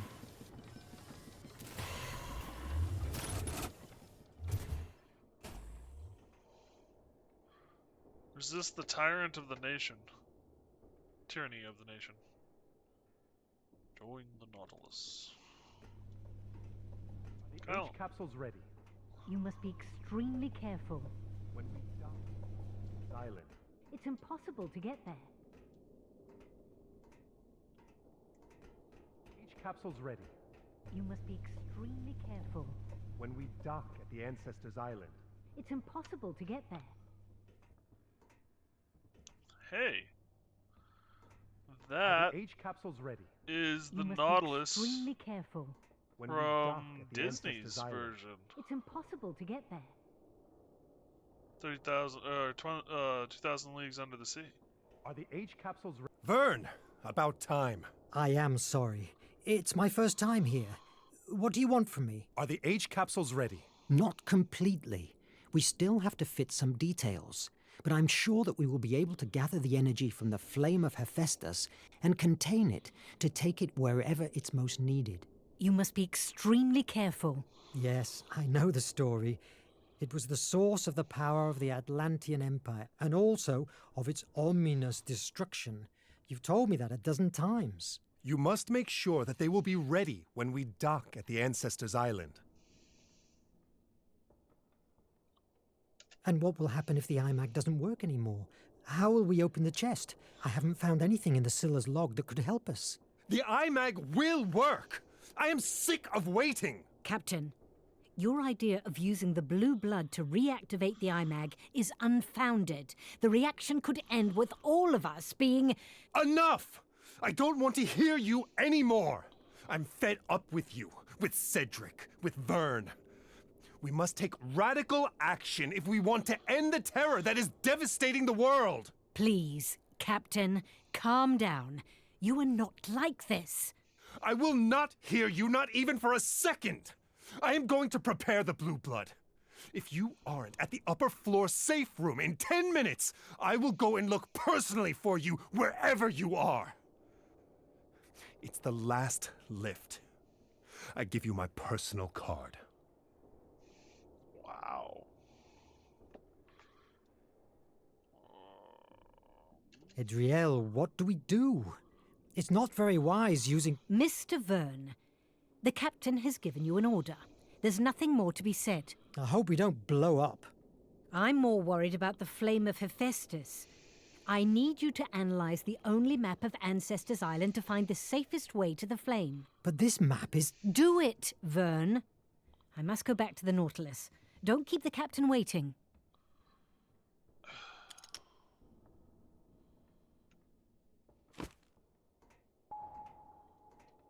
But this map is weird. But this map is weird. So that's the map of our world. Merde. Obviously, it's closed. If I could get an access card... It doesn't work.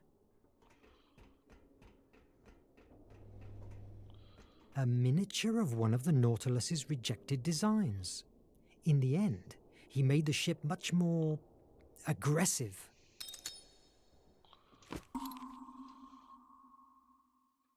Trusty was then almost magical, and Nemo had tamed it to light, cook, and propel his boat. Protagonist of the novel. At a time when most people still lit their homes with whale oil. Interesting.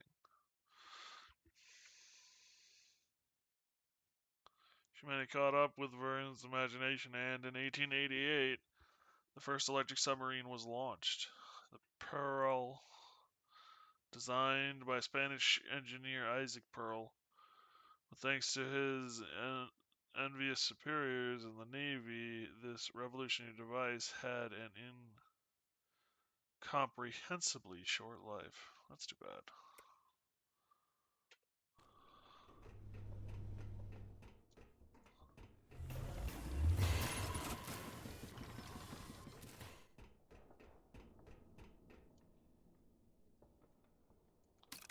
That's not useful now.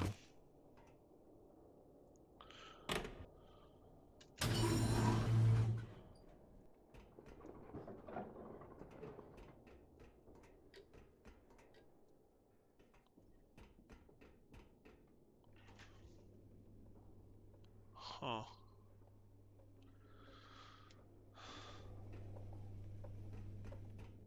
I must find some information before leaving. Isn't this where this That's is not used? useful now. So confused.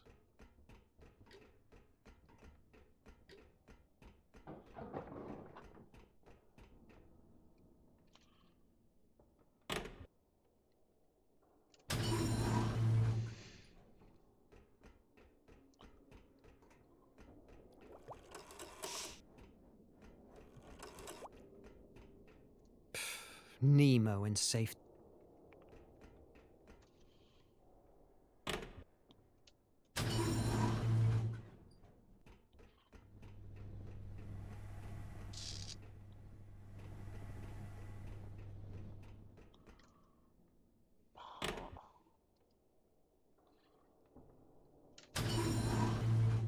What am I doing?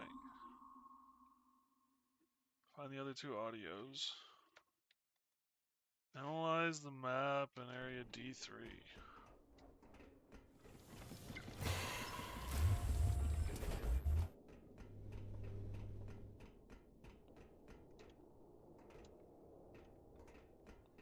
But this map is weird.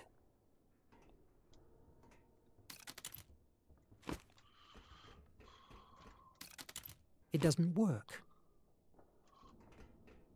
Unless I'm supposed to go upstairs?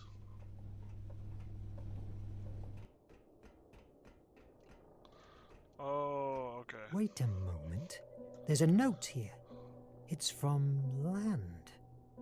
At last, I found the way to break into Nemo's office. These stains, it's like they hide something written or drawn.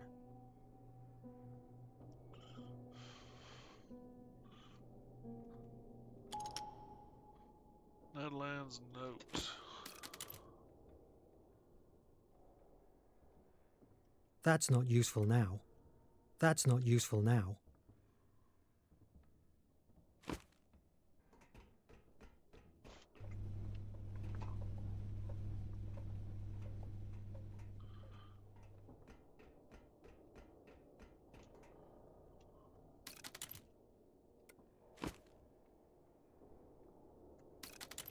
It doesn't work. I need something that can help me. Oh, okay, now I understand.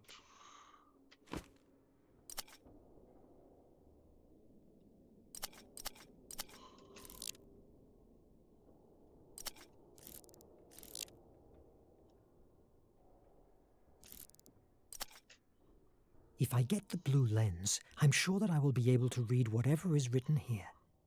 Officer Land must have used these same lenses to write hidden messages on the map. Search for the missing blue lens.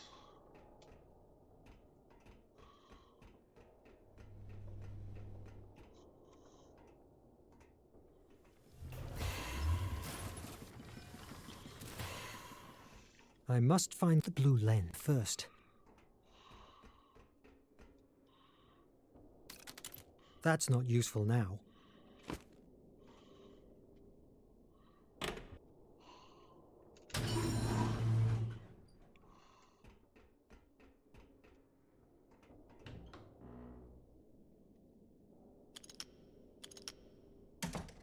Woo, blue lens! How in the world I was supposed to know it was here, I don't know. I guess you're just supposed to explore and explore and explore.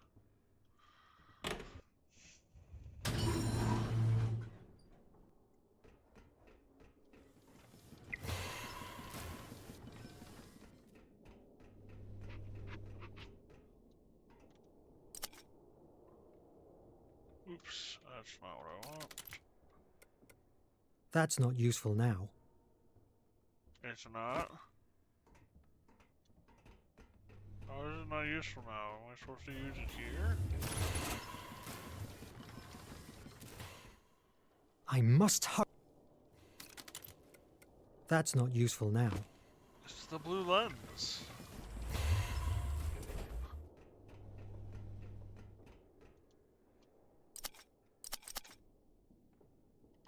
Oh, there we go.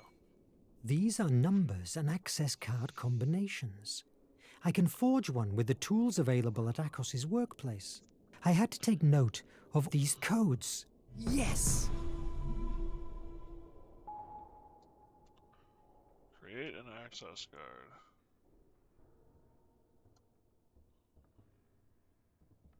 Reveal note in the inventory.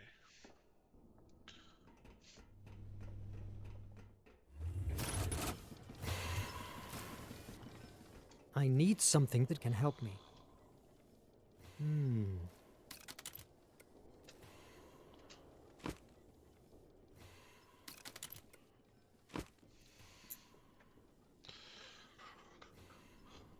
Okay.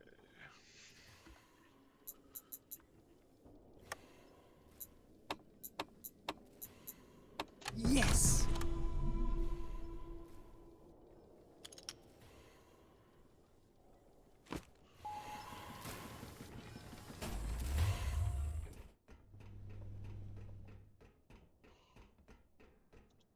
I need something that can help me.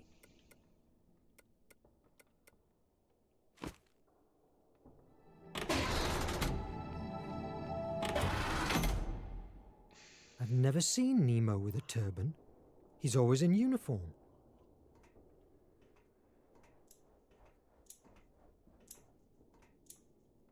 Personal memories.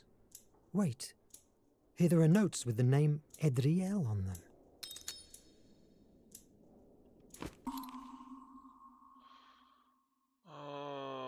Now that construction work is underway on the Nautilus, I have time to reconstruct the diaries that the nation destroyed after I was arrested.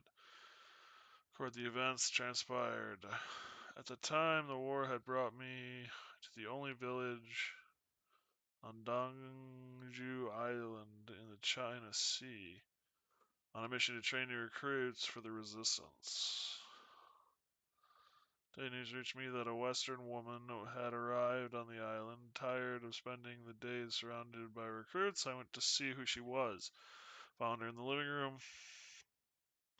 Struck my soul instantly, not a romantic way, but a kind of connection. Struck up a conversation naturally, like lifelong friends. When I tried to elicit from her what she was doing, she replied that she was making a stopover to get to Shanghai. Nothing more. During the days of waiting, we took walks, shared meals. To my surprise, she also revealed herself to be an expert on Atlantis. These evenings at the end of summer, after a particularly long conversation, I found myself overflowing with imagination and the first image of an underwater vehicle, powered by the latest generation of engines and absolutely self-sufficient, came into my head. The next morning, as I went to our usual morning appointment, with the first sketches of the Nautilus in my hand, I discovered that Adriel had left aboard the freighter she had been waiting for. I was sorry not to be able to say goodbye. I would never see her again. I was wrong. Whenever we came for supplies at the main market in Mako, I always had tea in the stall of Mani, a former artilleryman I met at the bottom of Okinawa. This morning she was serving it to me with her toothless smile. Captain, I heard you are building the Nautilus. Is there room for me and your crew? Turned and there she was, just as I remembered her. She was one of us.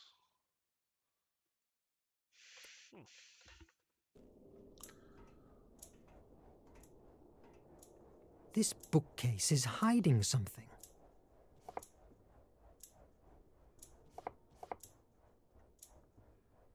Five, two.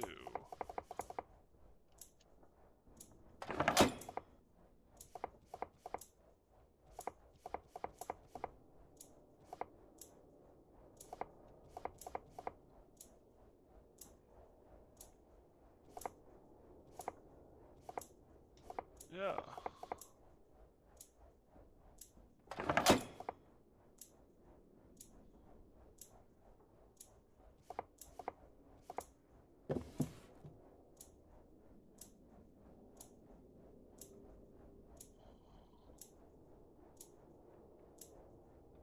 the symbols.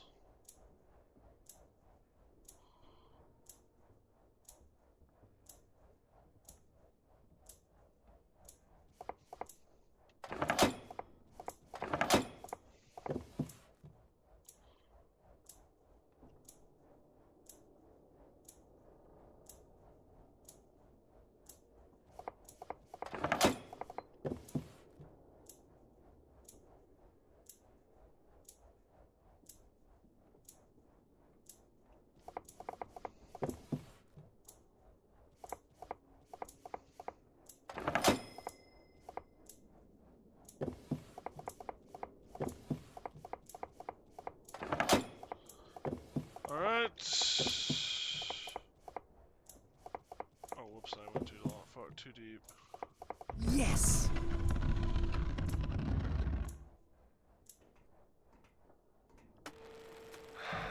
My headaches don't stop even for a minute. I believe my body rejects the ideas that lately boil inside my mind. I've conceived a god-awful plan to give the world a second chance. The war and the nation are going to end the future. Project H, as repugnant as it may sound, is the only way out for mankind. I am aware that if we take the flame and activate the aerial torpedoes, thousands of innocents will die, and I will have to carry on in my conscience with their deaths. But after the tragedy, a new and fairer world will thrive from it. I hope that will ease my pain. Just like... It's cut off, but it can't be. His true objective is using my capsules to bomb the nation with the flame of Hephaestus. He wants to unleash a genocide. Oh my God, what am I going to do? I must stop him.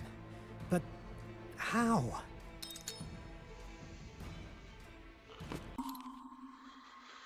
The only certainty about the past of one of the most fearsome resistance leaders is that his wife and daughter were killed during nation invasion of English Raj. His name rose to fame when at the command of a small rebel group and against all odds, he thwarted in one blow the plans of the nation to conquer India. After that first victory, he traveled around the world organizing resistance cells and thus complicated the nation's advances. During those years, he realized that no matter how much military strategy the resistance developed, without modern technology, they could never win the war. Thus, it was that the seed of what was to become the Nautilus was planted in his head one night in the China Sea. Unfortunately, his plans were interrupted in 1852 when he was captured by the nation's spies and imprisoned in Hamura's most terrible penitentiary institution, the Terror. The warden was an ambitious officer known as Bloody Raven, who spared no hunger, labor, and torture to succeed in breaking Nemo, but to no avail. With patience and the help of those who would later join the crew of the Nautilus, on August 15th, 1855, Captain Nemo led an escape that not only won his freedom, but also the destruction of the mine prison. Such an affront would not be forgotten by the Bloody Raven. After escaping, Nemo resumed the construction of the Nautilus and a year later set sail. Fed up with war and human cruelty, he debated whether to hide in the sea and immerse himself further in its mysteries, or devote himself body and soul to the resistance. However, it was the sea that solved this dilemma, because in some underwater ruins he found the first clue that could be the key to put an end to the nation forever, the flame of Hephaestus. Since then, Captain Nemo has poured all his efforts into finding it. There is nothing that can distract him from his goal. No cracks in his way of seeing the world and planning his actions. He is, without a doubt, one of the most intelligent and cultured people in Hamara, and therefore also one of the most dangerous. Great.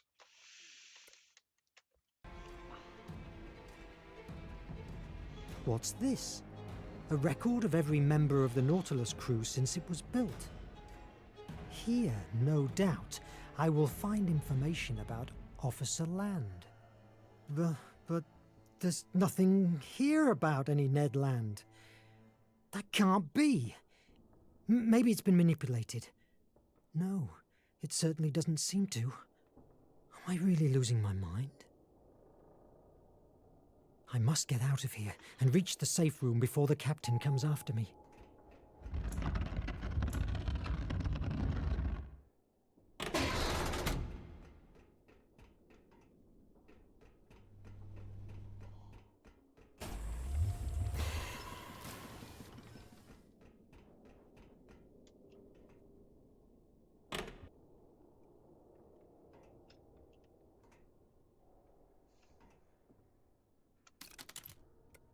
That's not useful now.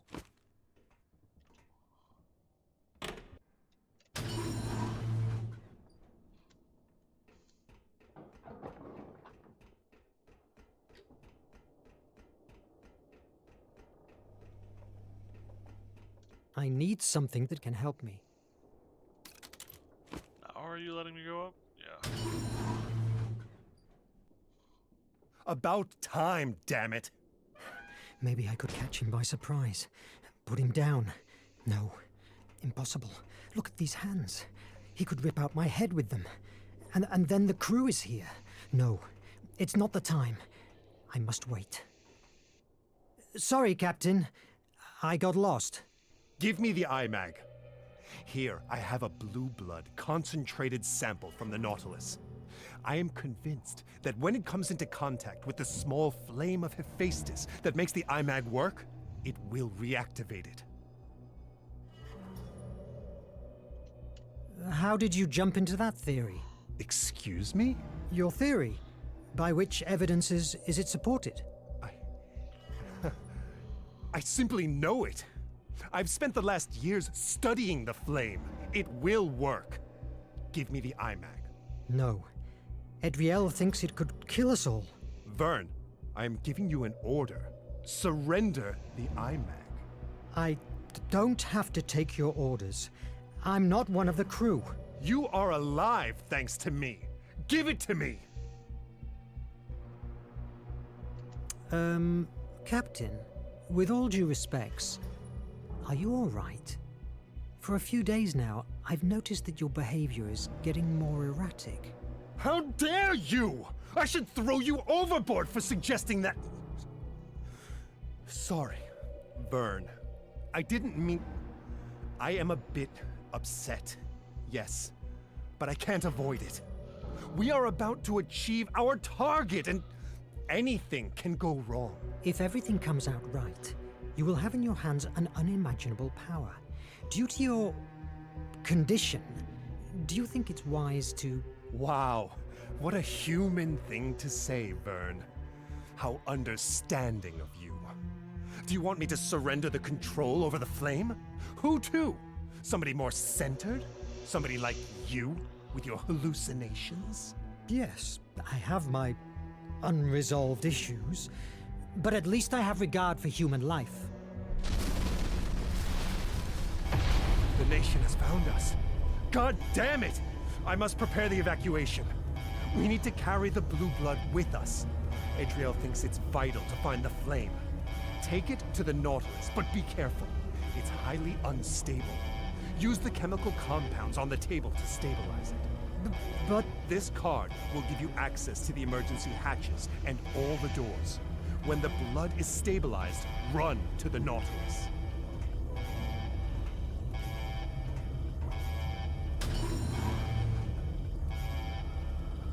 Oh, joy. Ooh, I got a security card.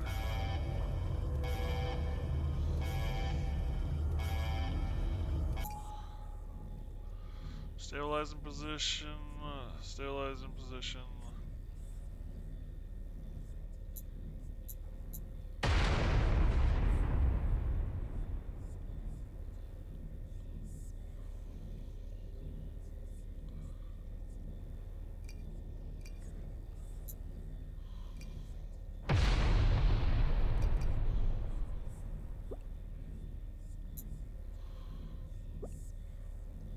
No, that wasn't what I wanted.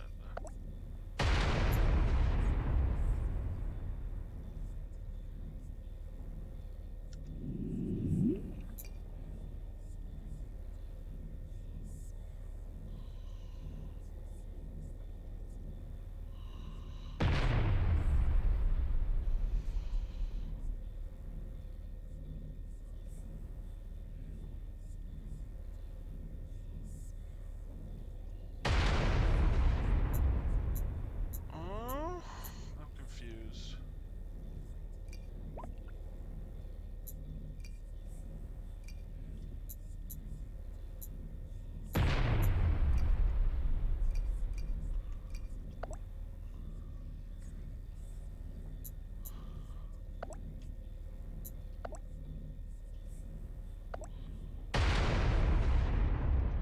Alright.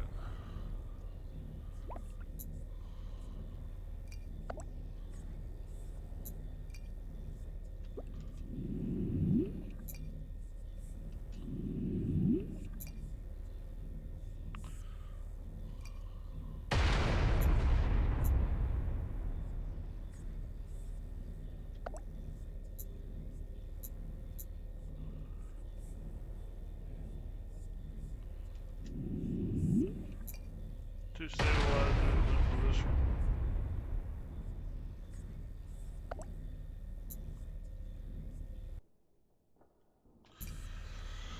Ah, damn it, the controls for this are annoying.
Yes!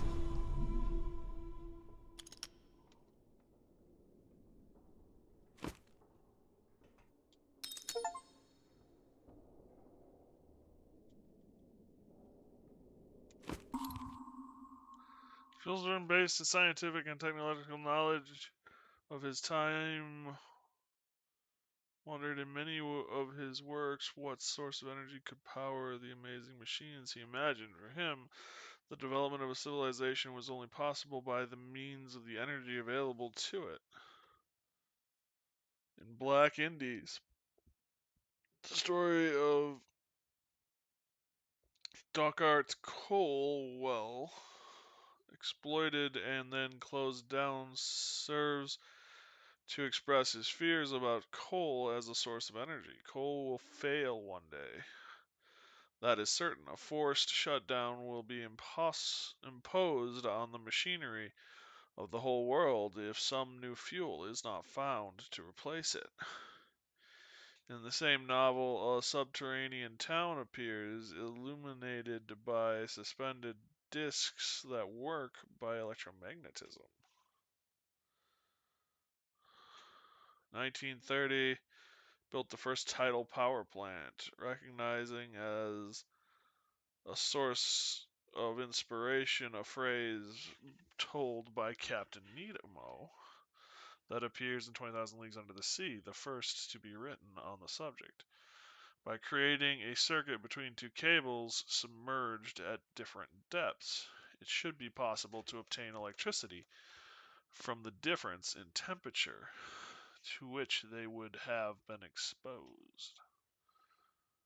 But one of Verne's most prophetic visions appeared in the mysterious island in 1875. I believe that one day water will be a fuel, that the hydrogen and oxygen that constitute it, used alone or together, will provide an inexhaustible source of energy and light with an intensity that coal cannot. That, since coal reserves will be exhausted, we will be heated by water. Water will be the coal of the future. Fair enough. I need something that can help me.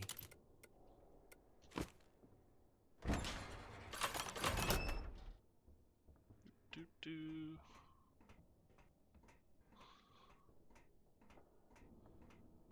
Soldiers. I must hide. Echo Guard. Nation's army is the most fearsome in all of Hamera, both for its fierceness and its cutting-edge technology. Over the years, it has fought multiple wars, crushing everything in its path. Among all its units, the Echo Guard stands out, a team of special forces created and led with an iron fist by the fearsome Bloody Raven. Their name, according to their own tradition, comes from the fact that they consider themselves to be the echo that follows the croaking of the raven. This elite guard is responsible for the security of the Curia and for carrying out the most important actions, such as the invasion of the Jaw Peninsula in the Dragon Sea, where, faced with the fierce resistance presented by the inhabitants of the city of Sequoia, they chose to exterminate any trace of life using mustard gas. Great. Corpse can only be accessed by those who survive a ferocious training, such as the brainwashing to which they are subjected during this period, such as the brainwashing. That the chosen ones, in addition to leaving transformed into killing machines, worship the Bloody Raven as if he was a war god. There are two types of units: Echoes, infantry troops, and Pyromantics, shock troops, specialists in explosives and attached to their flamethrowers like a rider to his horse. Oh joy.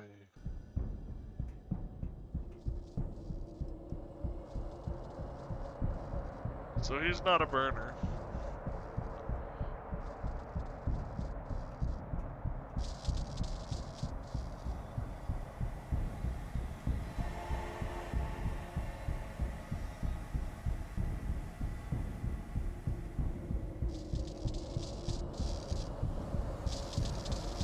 Oh, I wonder how many times I'm gonna die.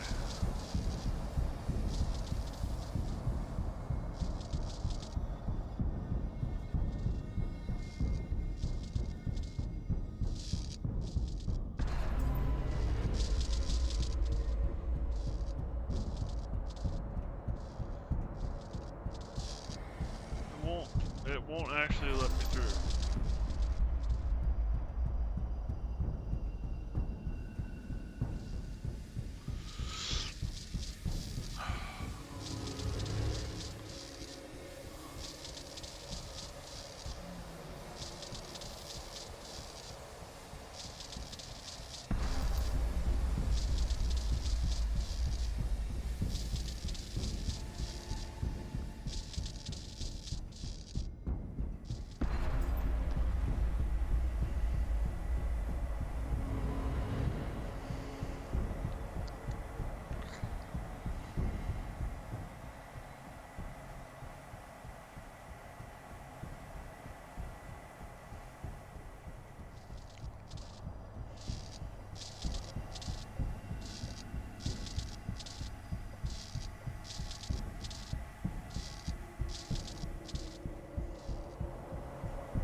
Look everywhere.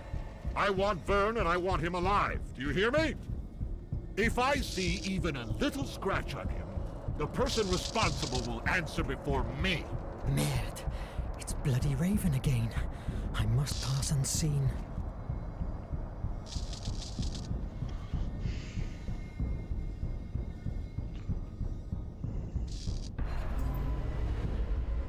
Here he is. Take it. Yeah, merde!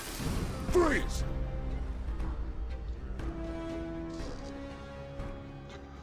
I wasn't expecting the cutscene.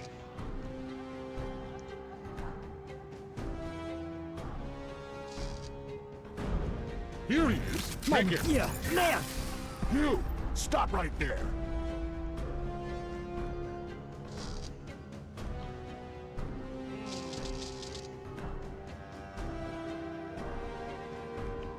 I might just turn these off. Here he is. Take it. Yeah, merde! Hands up. I'm just gonna turn them off.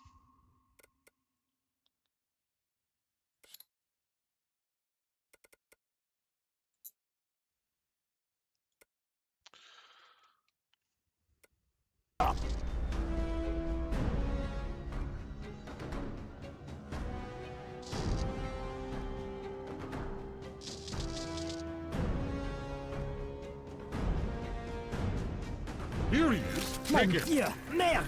Oh, What the hell? Damn it to hell. Faster. It works! Get rid of this debris. Verne! You chose the wrong side. Join me. Forget Nemo. His days of piracy are over. I will never work for murderers. Listen. Come with me. I give you my word as an officer and a gentleman that you will have everything you can desire to make your research about the artifact and the flame of Hephaestus. We can change the world together. Lately, I've heard too many times the words change the world to still believe in them. Good luck with it. Verne! Verne! I will find you! I swear it! Faster!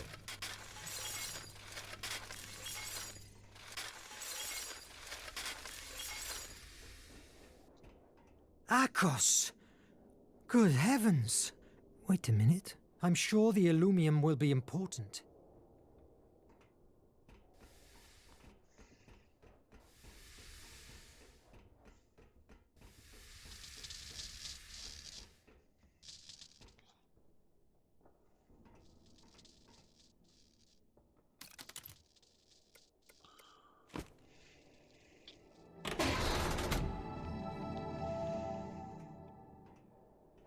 Merde!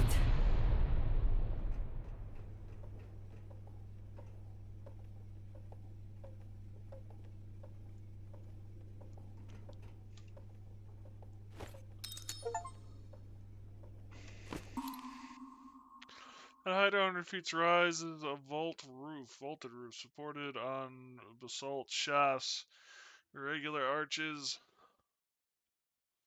Strange moldings appear on the columns erected by nature.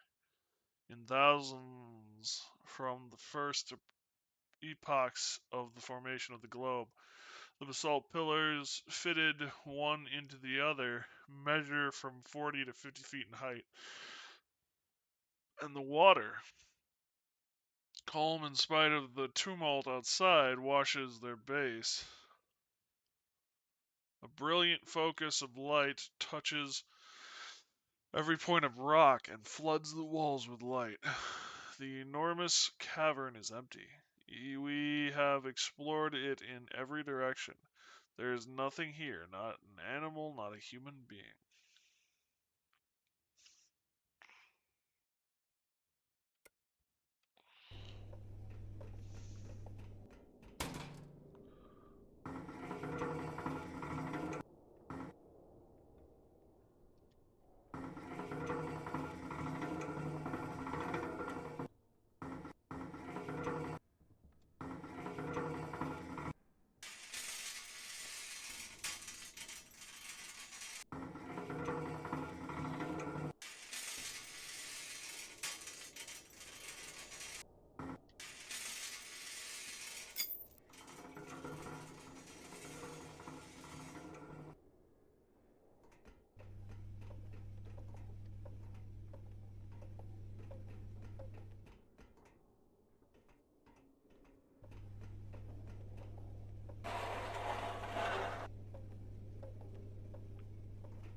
I need something that can help me.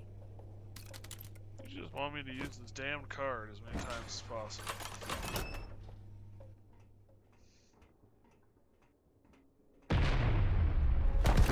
Mon Dieu! Merde! Merde! Merde!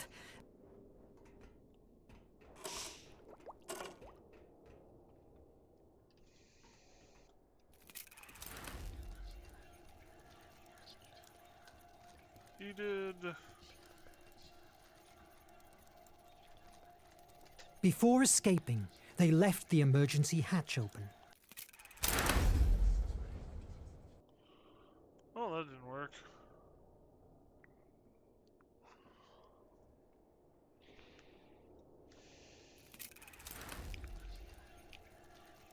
The cannon overheated and took a bit longer to spew its deadly charge, impacting a few seconds later. I need something that can help me.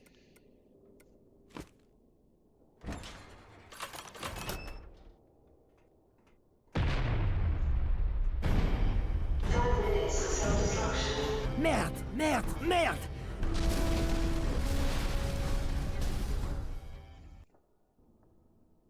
The coldness Nemo displayed when he sacrificed his sanctuary shocked me. The iMac returned to life. Why? Was it because of my finding out about Nemo? The horror that the Raven inspired in me? All these questions throng inside my head, unanswered. But one of them tortured me. How could a bookworm like me stop the most intelligent and boldest man in Hemera?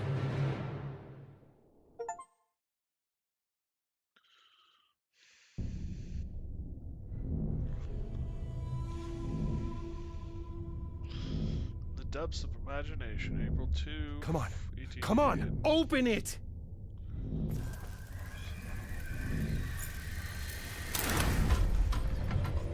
Incroyable! You were right, Adriel. That's true.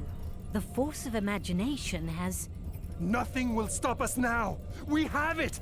At last, the flame of Hephaestus will be in our hands. The nation is living on borrowed time. Take it to Nadine. She must readjust the servo radars and the Nautilus's navigation system to integrate the compass of destiny. Verne, take the iMac to the safe chamber. Captain. I must apologize for earlier. I crossed the line. Go and rest. You deserve it. The Ancestors' Island is waiting for us. Yes, Captain. Nemo still seemed to trust me. However, despite his good manners, I couldn't avoid looking at him as a murderer. When I met him, I got to admire him. His scientific genius was brilliant.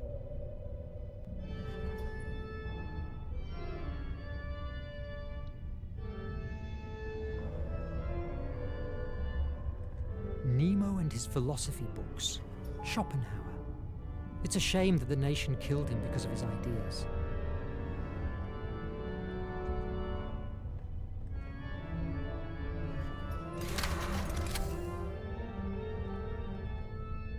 Nemo and his philosophy books. I should speak with Nemo before. I don't want to seem impolite. This katana was a gift from the Empire of the Rising Sun to the captain for his aid against the nation.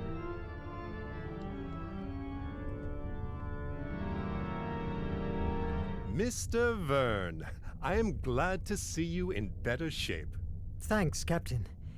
I've been here only for a few days, and I'm still getting used to this marvel. I'm glad you like it. I've been thinking. The Atlantean priests from Placea's cult believed that there were individuals blessed by her who were more sensitive to her influx.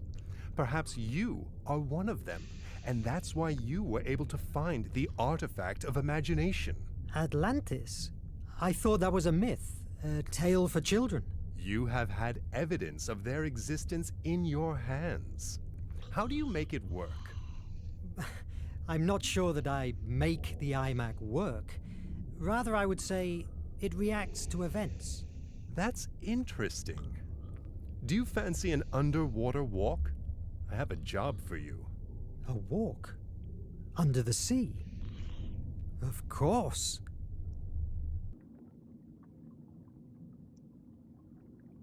Where are you taking me, Captain?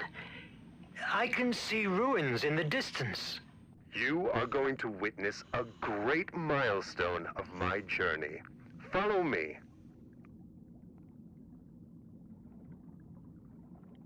Like other locations, you can't run under the sea.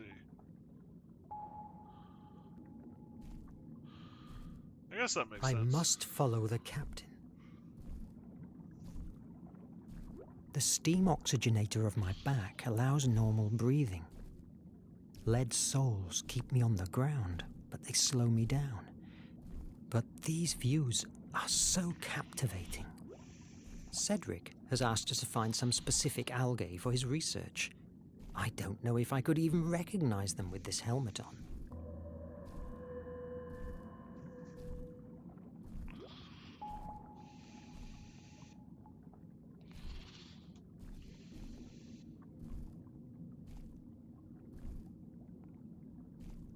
My goodness. She's a beauty, isn't it? Really impressive. That pearl must be worth a fortune. Do you want to take it? No. I just wanted to show it to you. Who are we to interrupt a life cycle that has been growing for years, creating layers with each secretion it produces? Why? To sell the pearl? To write a book about the discovery? By chance, is our fame more important than nature itself? Let's move.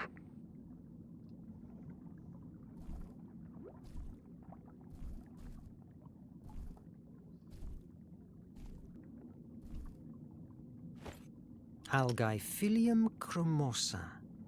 I hope you helped Cedric with the vaccine.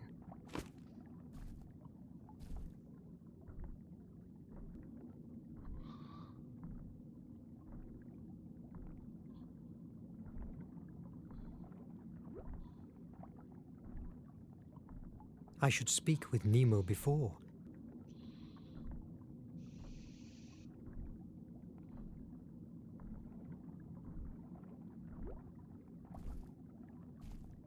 There I see the algae Cedric needs.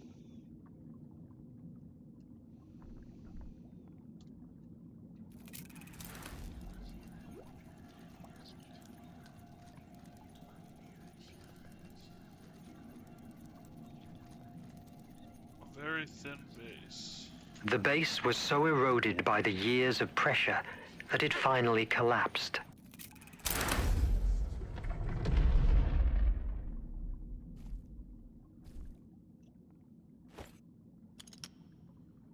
Woo, I got another. Passion for science.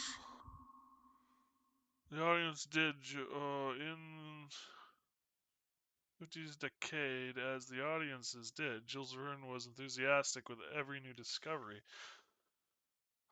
Also showed glimpses of the ancient times. It is kind of sad that we no longer see adventure or the pursuit of science in the same light we did back then. We were learning and growing so much, and it was such a big deal. And now, I mean, I guess I can't say much because I'm part of it, but we're so focused on fantasy and fiction and science fiction and that stuff. We aren't impressed by what our world can do. Scientists aren't the superheroes they used to be. It's now movie actors. Well, that's kind of sad. I understand it. During this time period, the world opened up to so many people in a way that it hadn't been opened. It hadn't been opened before. And I mean, the 1800s, 1900s was when it became feasible for people to travel the world, and I mean people. Late 1800s, early 1900s. You know, Hell, 1900s were the world wars, where the whole world was finally in conflict together. Joey B. So, I don't need luck. I have ammo. hey, Baruch. So, with all the discoveries going on and people comparing notes, it makes sense that they would be an amazing, that scientists would be amazing superheroes. Whereas in today's world, when you or I could get on a plane and go to the opposite end of the world in a matter of hours or a day, it's not such a big deal. And thus, the only horizons we have to explore are the ones above and below. And they are left because they are hard to get to. And not as many people are going to them. So the draw is not there. So, in our ever curious based worlds and societies, humanity has turned to entertainment to fulfill that. Which I guess kind of says something about humanity and their desire for stimulating the mind. Found a new spider in Australia. Nice. Well, and there are small follow-throughs. I'm not saying nothing is being discovered. I'm just like in the late 18th, early 19th century, scientists were the superheroes, and they aren't that today. And the only major horizons that I feel we find new things a lot of time. Yeah, but we don't talk about them because they're small and the people don't get stimulated by it. It's not the big ancient discoveries or the amazing sharks and stuff. A lot of it is on the microscopic or minuscule side, or it's one discovery that gets everyone's attention for like 5 minutes, and then some stupid politician does something. People have brain rot. I'm not going to disagree with that. I guess one theory that kind of came to me as I was talking through all this called TikTok. I can't deny it. One thought that kind of comes to me through talking this through is the thought of maybe humanity is very much driven by the excitement of seeing something and experiencing something new. And so during the 18 and 1900s, when all of the new discoveries into the world and science and history were coming about, we really got sucked into those. And as those kind of dried up, we turned to the fantastical discoveries that creative minds could put on televisions and on computers and movies. The one Giat to goon them all. Hey, Tibbers. Anything else like that? Yeah. Anyway, I am done philosophicalizing. Can you feel the heat rising from underground? We must move carefully. Lava is still flowing among the ruins. Where are we, Captain? You are beholding the remains of a pre-Hellenic temple dedicated to Placaea, the Atlantean goddess. What? We spotted it months ago. This cult survived the fall of Atlantis and thrived for a few years in the primeval Greece. In their mythology, they linked together the flame of Hephaestus with Placaea. We believe there might be hidden information here about the flame location. Believe? Didn't you enter? We explored it for weeks in order to make a safe way to the center of the temple. However, when we reached the doors that guard it, it was impossible for us to open them. I'm surprised that you didn't blow them away. Do you think that I am like one of these brutes from the nation? I never destroy what I don't know. This temple is unique. It must be preserved, not destroyed. At that moment, we couldn't stay any longer. The Nautilus was needed for the war many miles away from here. But now is different. You and the IMAG are here. Fascinating. Activate the machine to descend into the temple.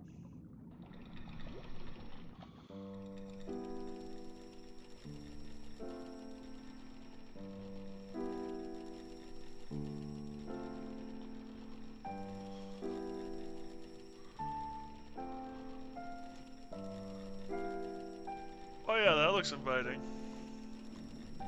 It's amazingly terrifying. True. In some cultures, the octopus and its tentacles are linked with the spiral of creation and creativity. Fascinating.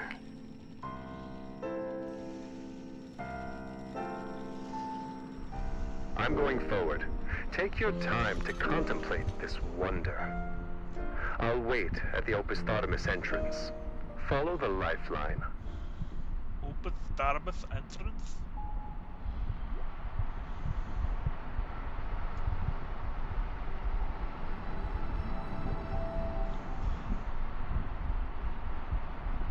Definitely a thing.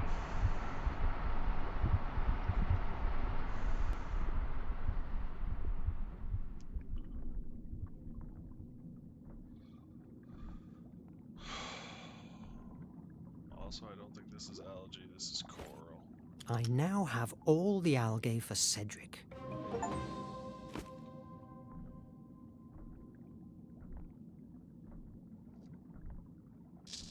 The wire has been cut by the nibbling of some sea creature. If I had the tools, it would be easy to repair. Why not just use this doohickey? The wire resisted the sea creature's curiosity and kept withstanding.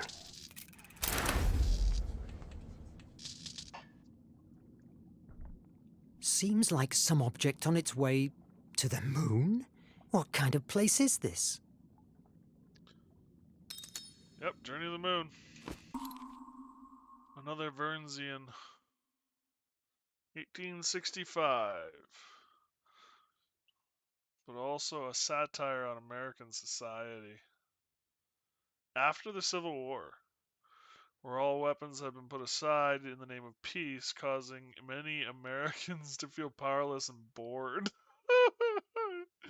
That would make sense. Therefore, the Baltimore Gun Club is formed, and the club's president, faced with a shortage of things to blow up, suggests a new use for guns and weapons knowledge. Build a giant cannon and fire a rocket to the moon to conquer it and make it America's newest state. The fact that space exploration is not inspired by any scientific desire, but by the pure need for destruction, is one of the great reflections that Verne leaves us with. As to the scientific aspects of the novel, there are an extraordinary number of overlapping details between the mission described in the book and that of the flight of the Apollo 11 mission more than 100 years later, a demonstration of the extent to which Verne took care of the scientific aspects of his stories. For example, among many of his predictions, including the launch site, that curvature, etc., Verne estimated the duration of the journey to be 97 hours, 4 days and 1 hour. The first piloted trip that allowed man to set foot on the moon lasted 4 days. Damn. This guy was a genius.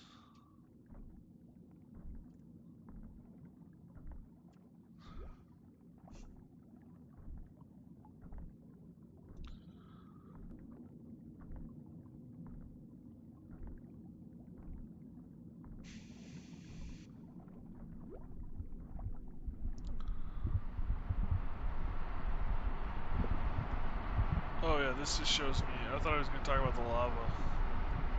Like, I thought I hit it, but I just don't remember any conversation about lava. Yeah, because it's not about lava.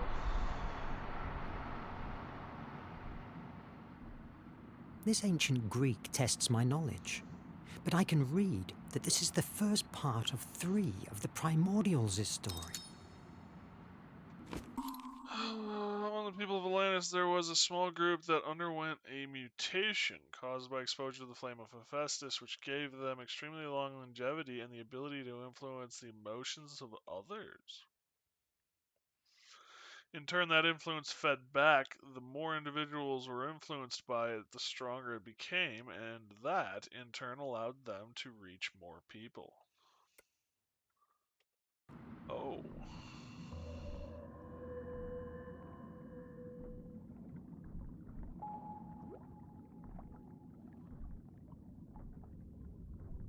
interesting chunk of lore. Oh!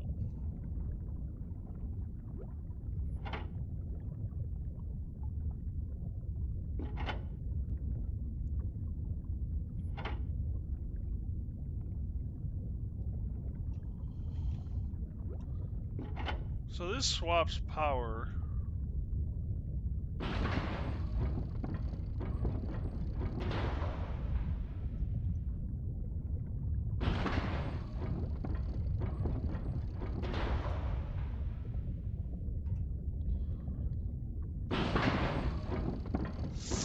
I understand.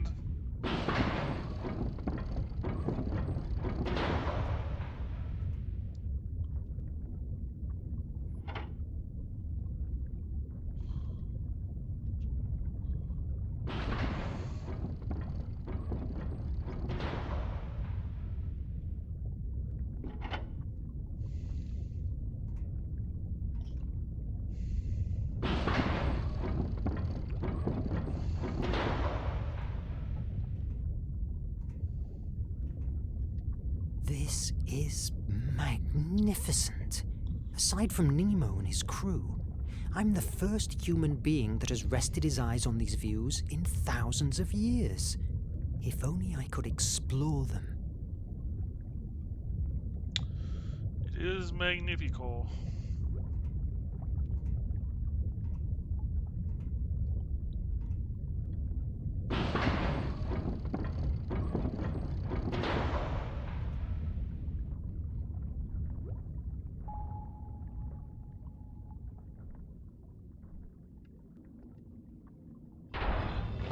Fascinating. It would be wise if I bring a few more oxygen tanks. I think I was supposed to talk to him first.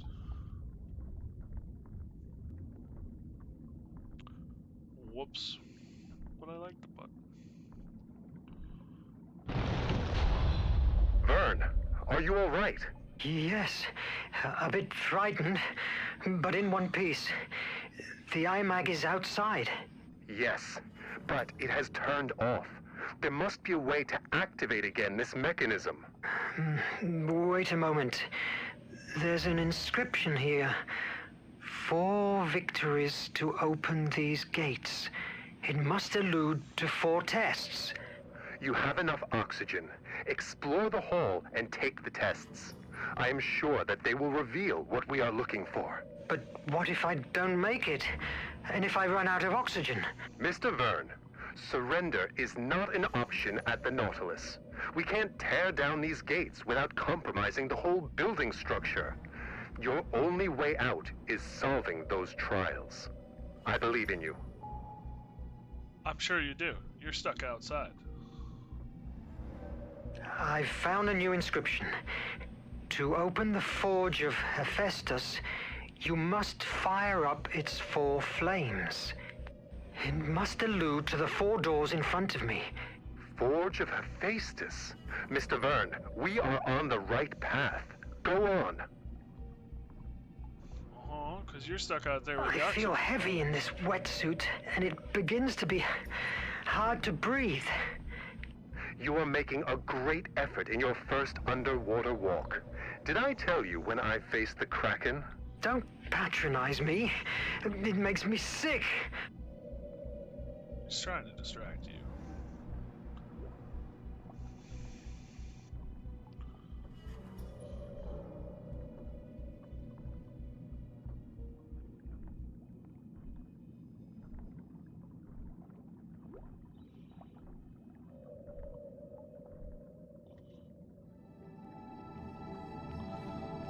Butterfly.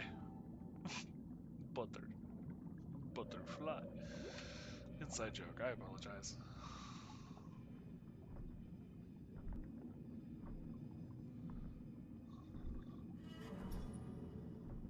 Looking for more Greek tablets.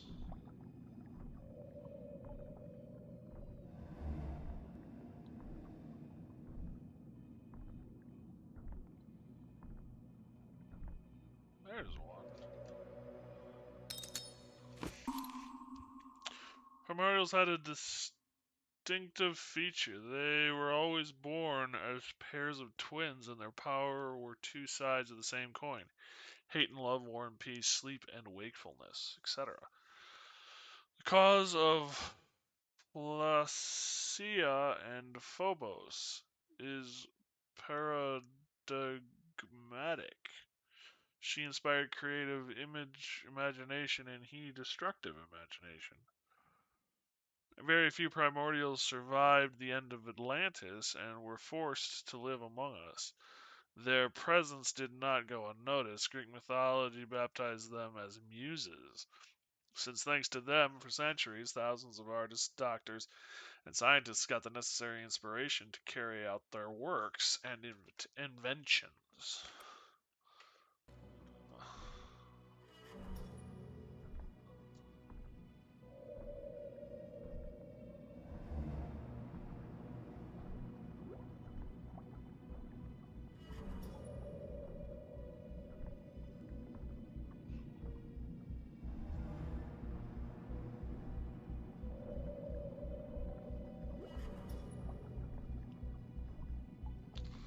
Well, figure out what this does.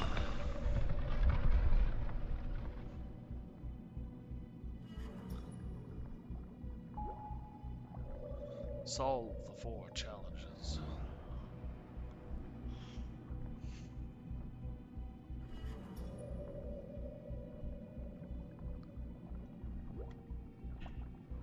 I enter the first door.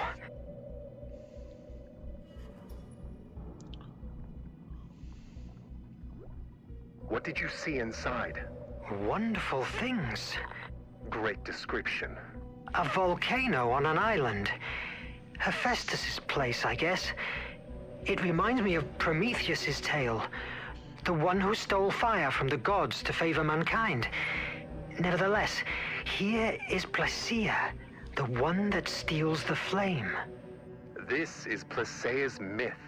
We don't know for sure what Atlanteans believe in, but the descriptions that have made it to us associate the flame of Hephaestus with Placea's ability of arousing imagination, being that the origin of Atlanteans' great power. Arouse imagination?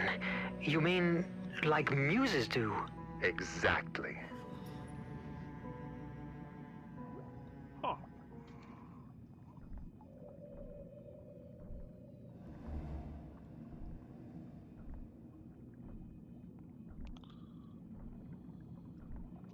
A labyrinth.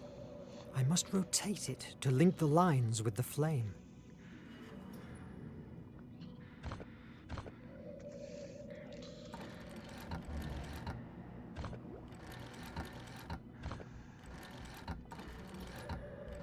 You son of a...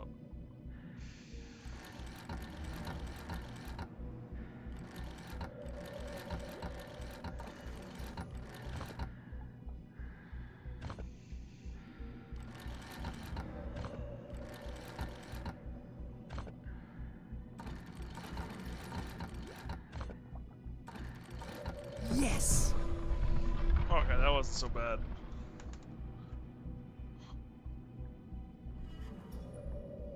The first trial is completed. A liquid has appeared on the walls. It looks like the Nautilus's blue blood. What I'd give to see what you are seeing. Make haste. Oxygen is not endless. Your paternalism will suit me quite well now. Tell me about the Kraken. I made it up. Krakens aren't real. You're a pain in the ass, you know that?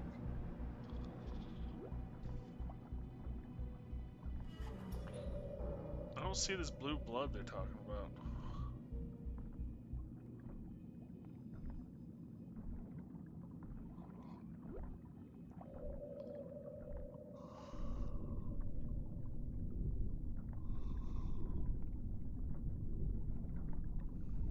Oh, I see the blue blood they're talking about.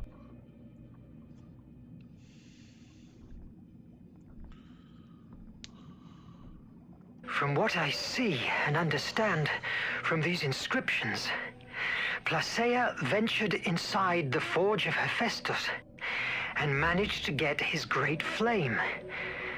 With its power, she expected to free mankind, providing them with the gift of imagination.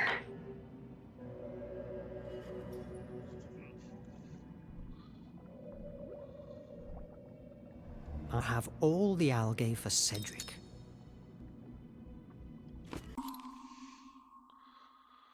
Youthful appearance can be deceiving. A military doctor with a lot of experience in the British Empire Army. He belongs to the 4th generation of family of doctors.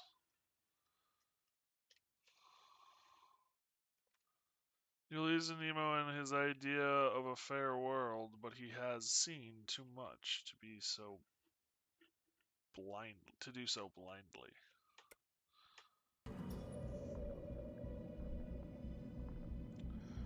Fair enough. Okay. The goddess spreads out what seems to be the energy rays, like the sun. But being a woman, she's related to the moon and her creative power. Thus, the answer to this enigma must be related to the moon cycle. Each one must mark a ray extension. I hope that means something to you.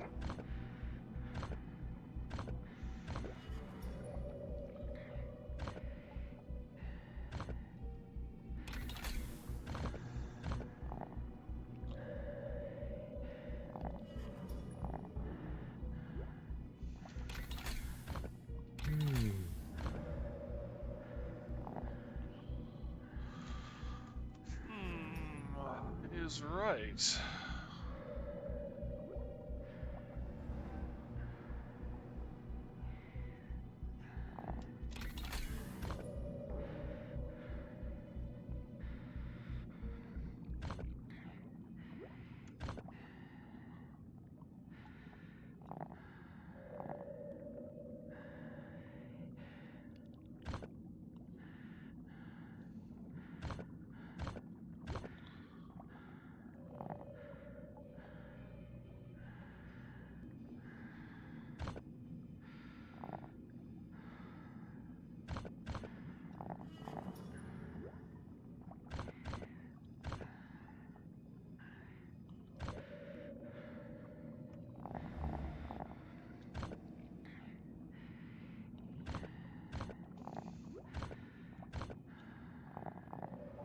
Yes!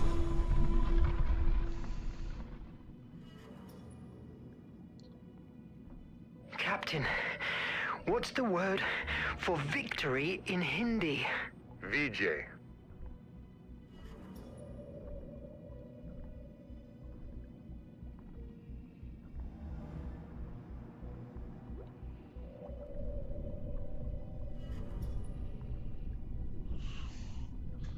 So, now what?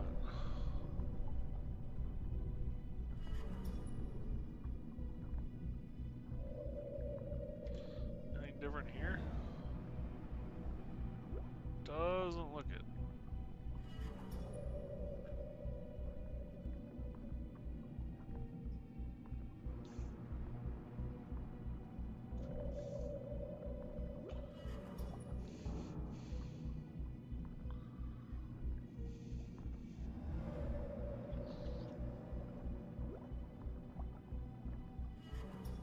Placeia diced with death for us, facing ruthless creatures released by Hephaestus to stop her. There is something on the ceiling. I'm not a fan. I don't have a good feeling about this, but I can't see any other way out.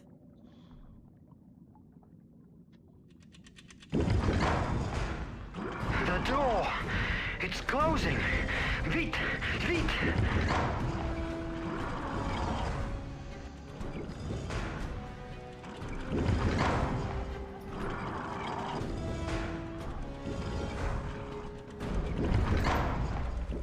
Oh my goodness, they went graphic.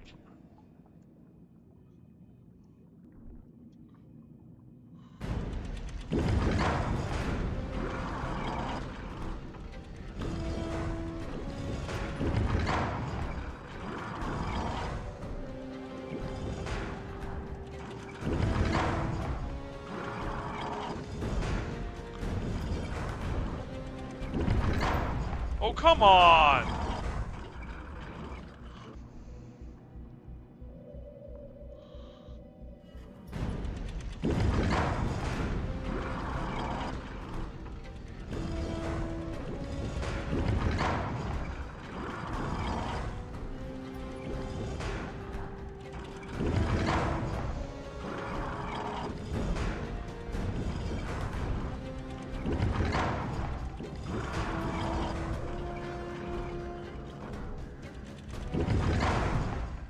By a whisker. Don't give up now. VJ. VJ. VJ.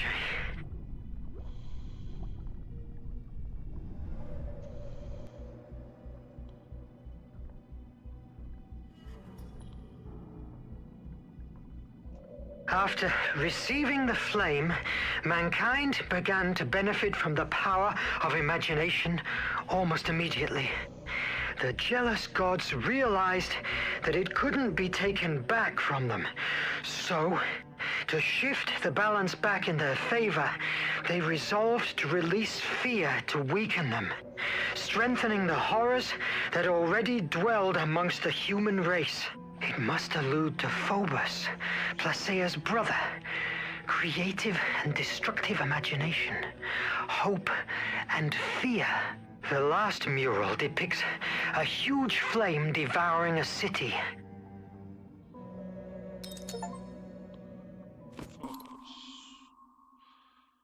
Placea's twin, as happened with most Atlantean primordial twin couples, he was her negative version. In Atlantis, both siblings lived in balance. Creativity is necessary, but so is fear, since it drives us away from dangers. Nevertheless, what Atlanteans began to fret about, supposed alien invasions that wanted to steal the flame of Hephaestus from them, Phobos began to acquire an unimaginable power. Atlantis transformed from being a center of culture and knowledge, exchanged to an impregnable castle. Due to Phobos' influence, even his sister was subdued by him and was forced to inspire the creation of new weapons.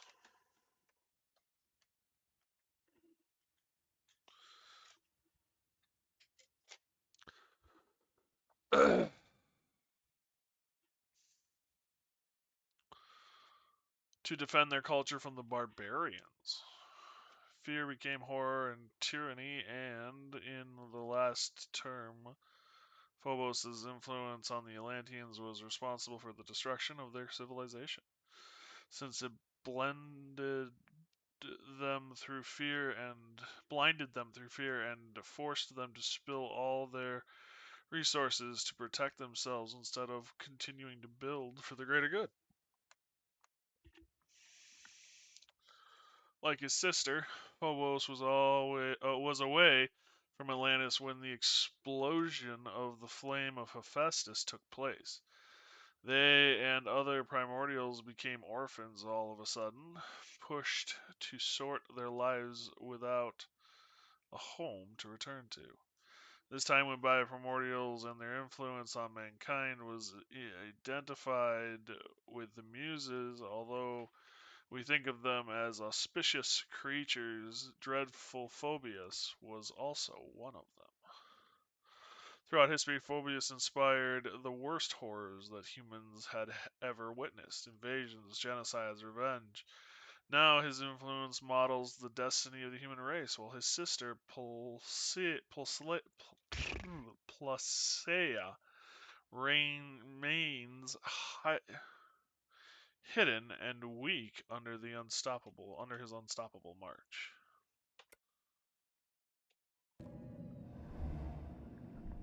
Damn. Ow. Hi, dog. Now, I see a mural of a great snake biting its own tail. It seems I have to decode some symbols. The tail-biting snake is an Ouroboros. It symbolizes the cyclical nature of the world, the eternal return, the wheel of creation and destruction in which mankind lives. Thanks. You want up here, little buddy? You can come up, but you gotta behave. Yes, are you willing to behave? He's a good boy. Yeah, your hair's starting to come in. Starting to look pretty. Starting to look less naked.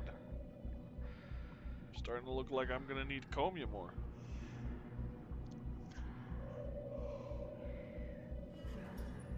Well, you got your bald patches from your surgery, don't you? You're so fuzzy. Alright.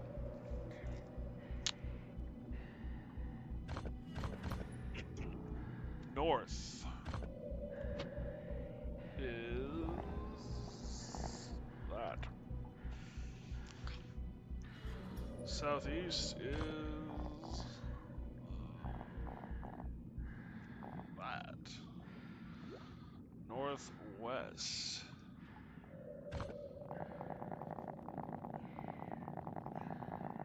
should be blank, but isn't. So what is it? It's the one that's missing.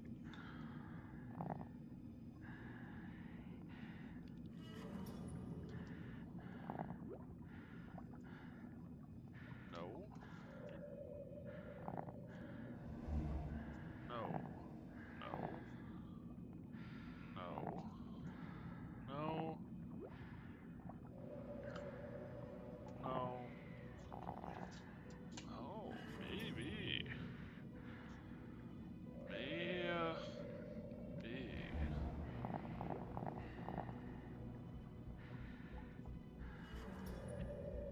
Maybe.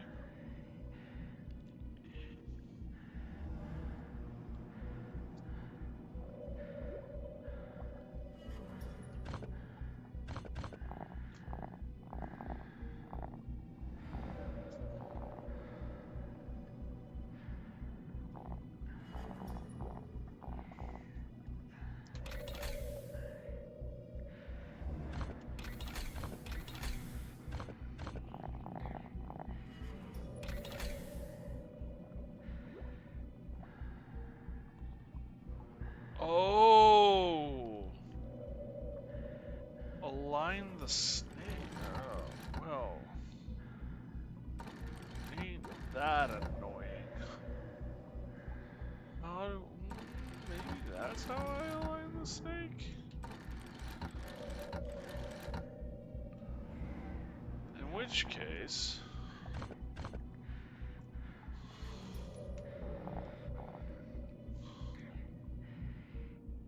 North is now this.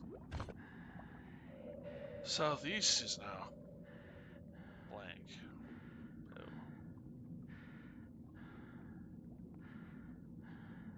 How do you align the snog?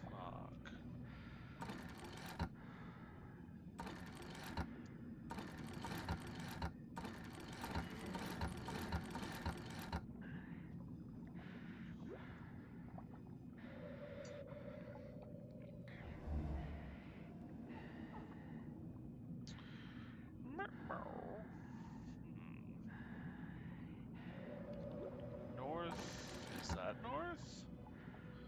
That would mean everything is in line.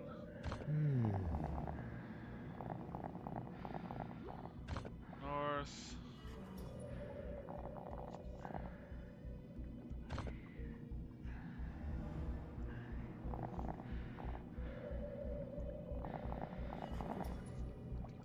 Yes!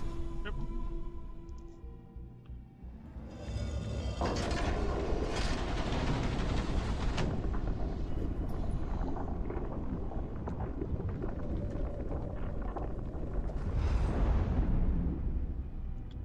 Well, that's cool. The butterfly becomes her wings.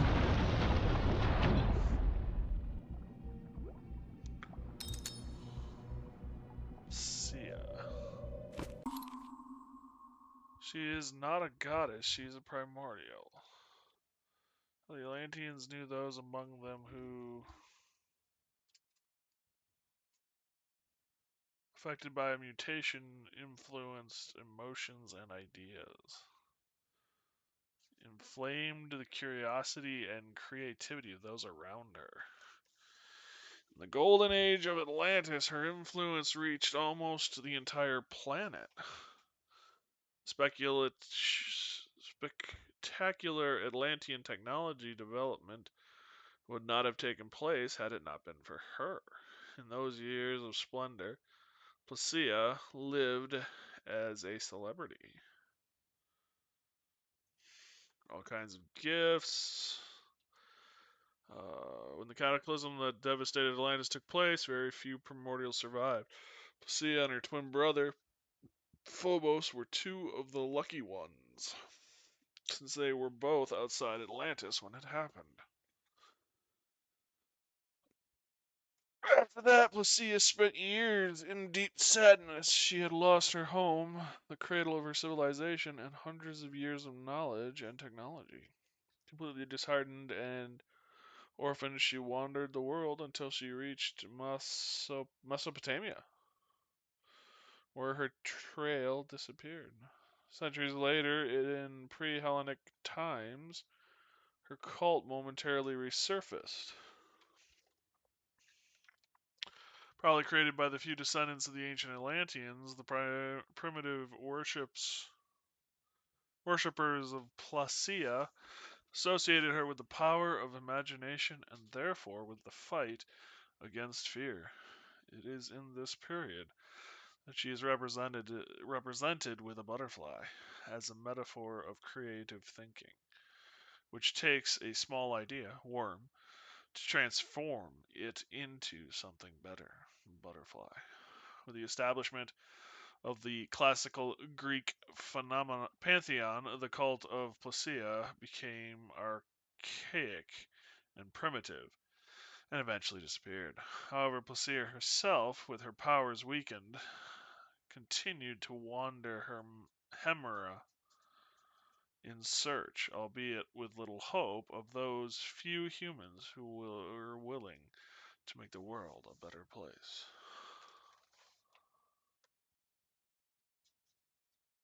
Captain Nemo is being affected by her brother to destroy the nation, not to create.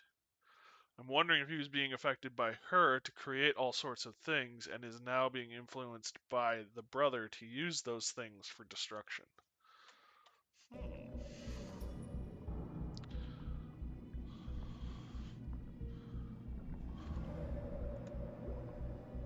Because this Nemo seems different than the Nemo we encountered before. Or we encounter later. Well, it's later in time before in the game.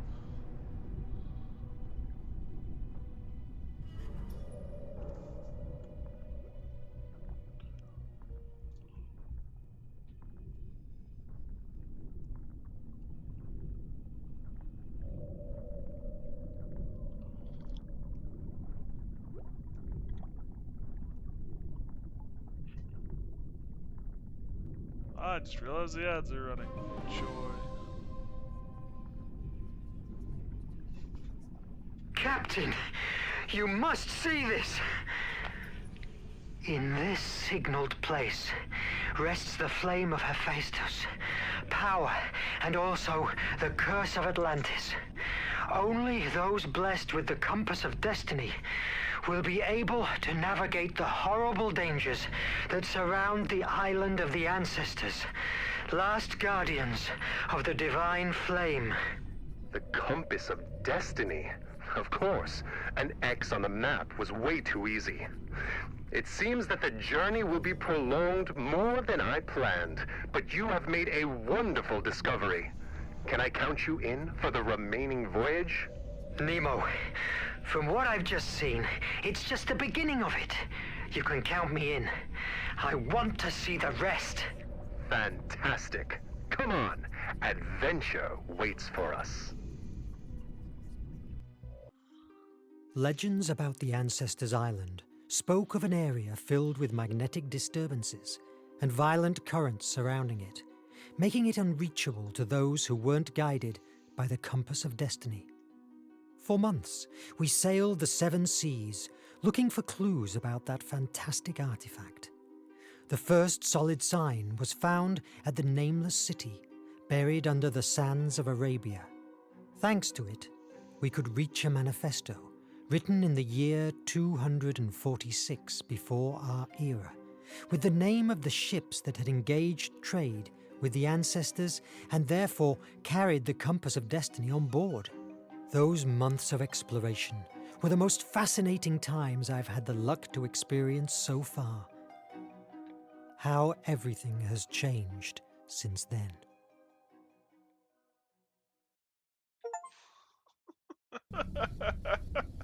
Shivers. Sailing the seven Hershey seas, searching for take deep I must stop intake Nemo. of breath through Whatever it nose. takes. Booty! Maybe I can win some time by sabotaging the Nautilus. It's already ruined. Nobody will be suspicious of me. I hope.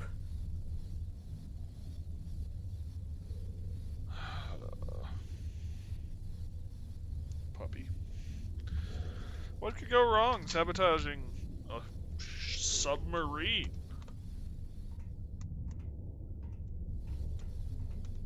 Oh yeah, I can run again, because I'm not underwater.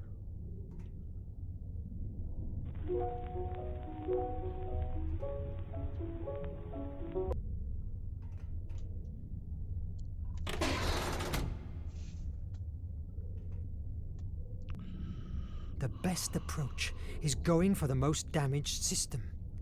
If I find Maddie, maybe I can get a clue. She knows everything going on inside this prison.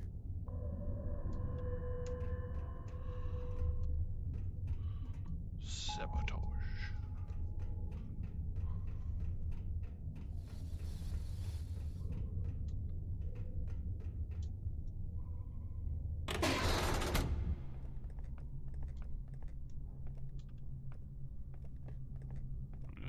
No. Nemo's organ has always fascinated me. And also,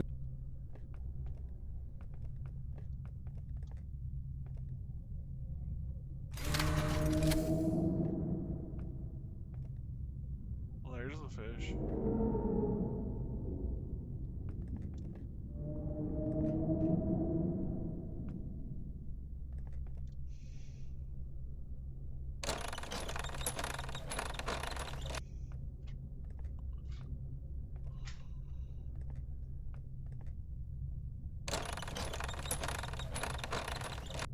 Huh.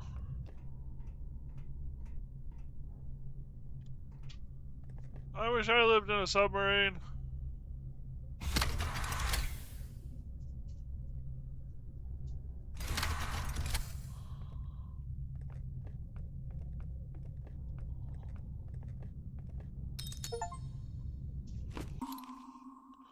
Captain Nemo to Monsieur, they're in chief of the Herald of the Resistance.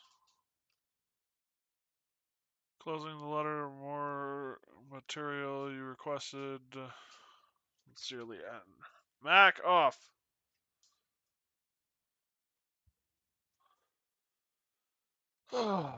Shoot.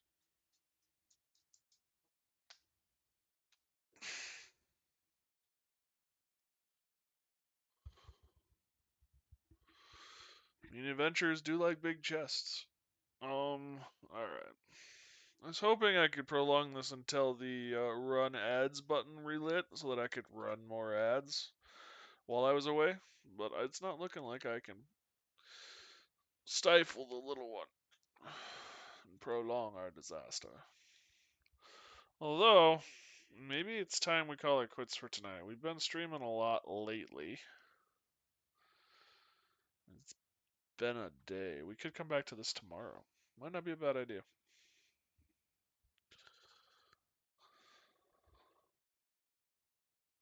I'm fascinated by it. I don't think it'll take us that long, so I think we might just power our way through it.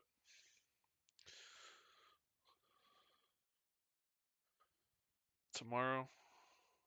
And it also occurs to me that I don't want to stay up too terrible late, like I was thinking about doing when I first made the comment about taking the dog out and then keep going, because I have to go somewhere in the morning.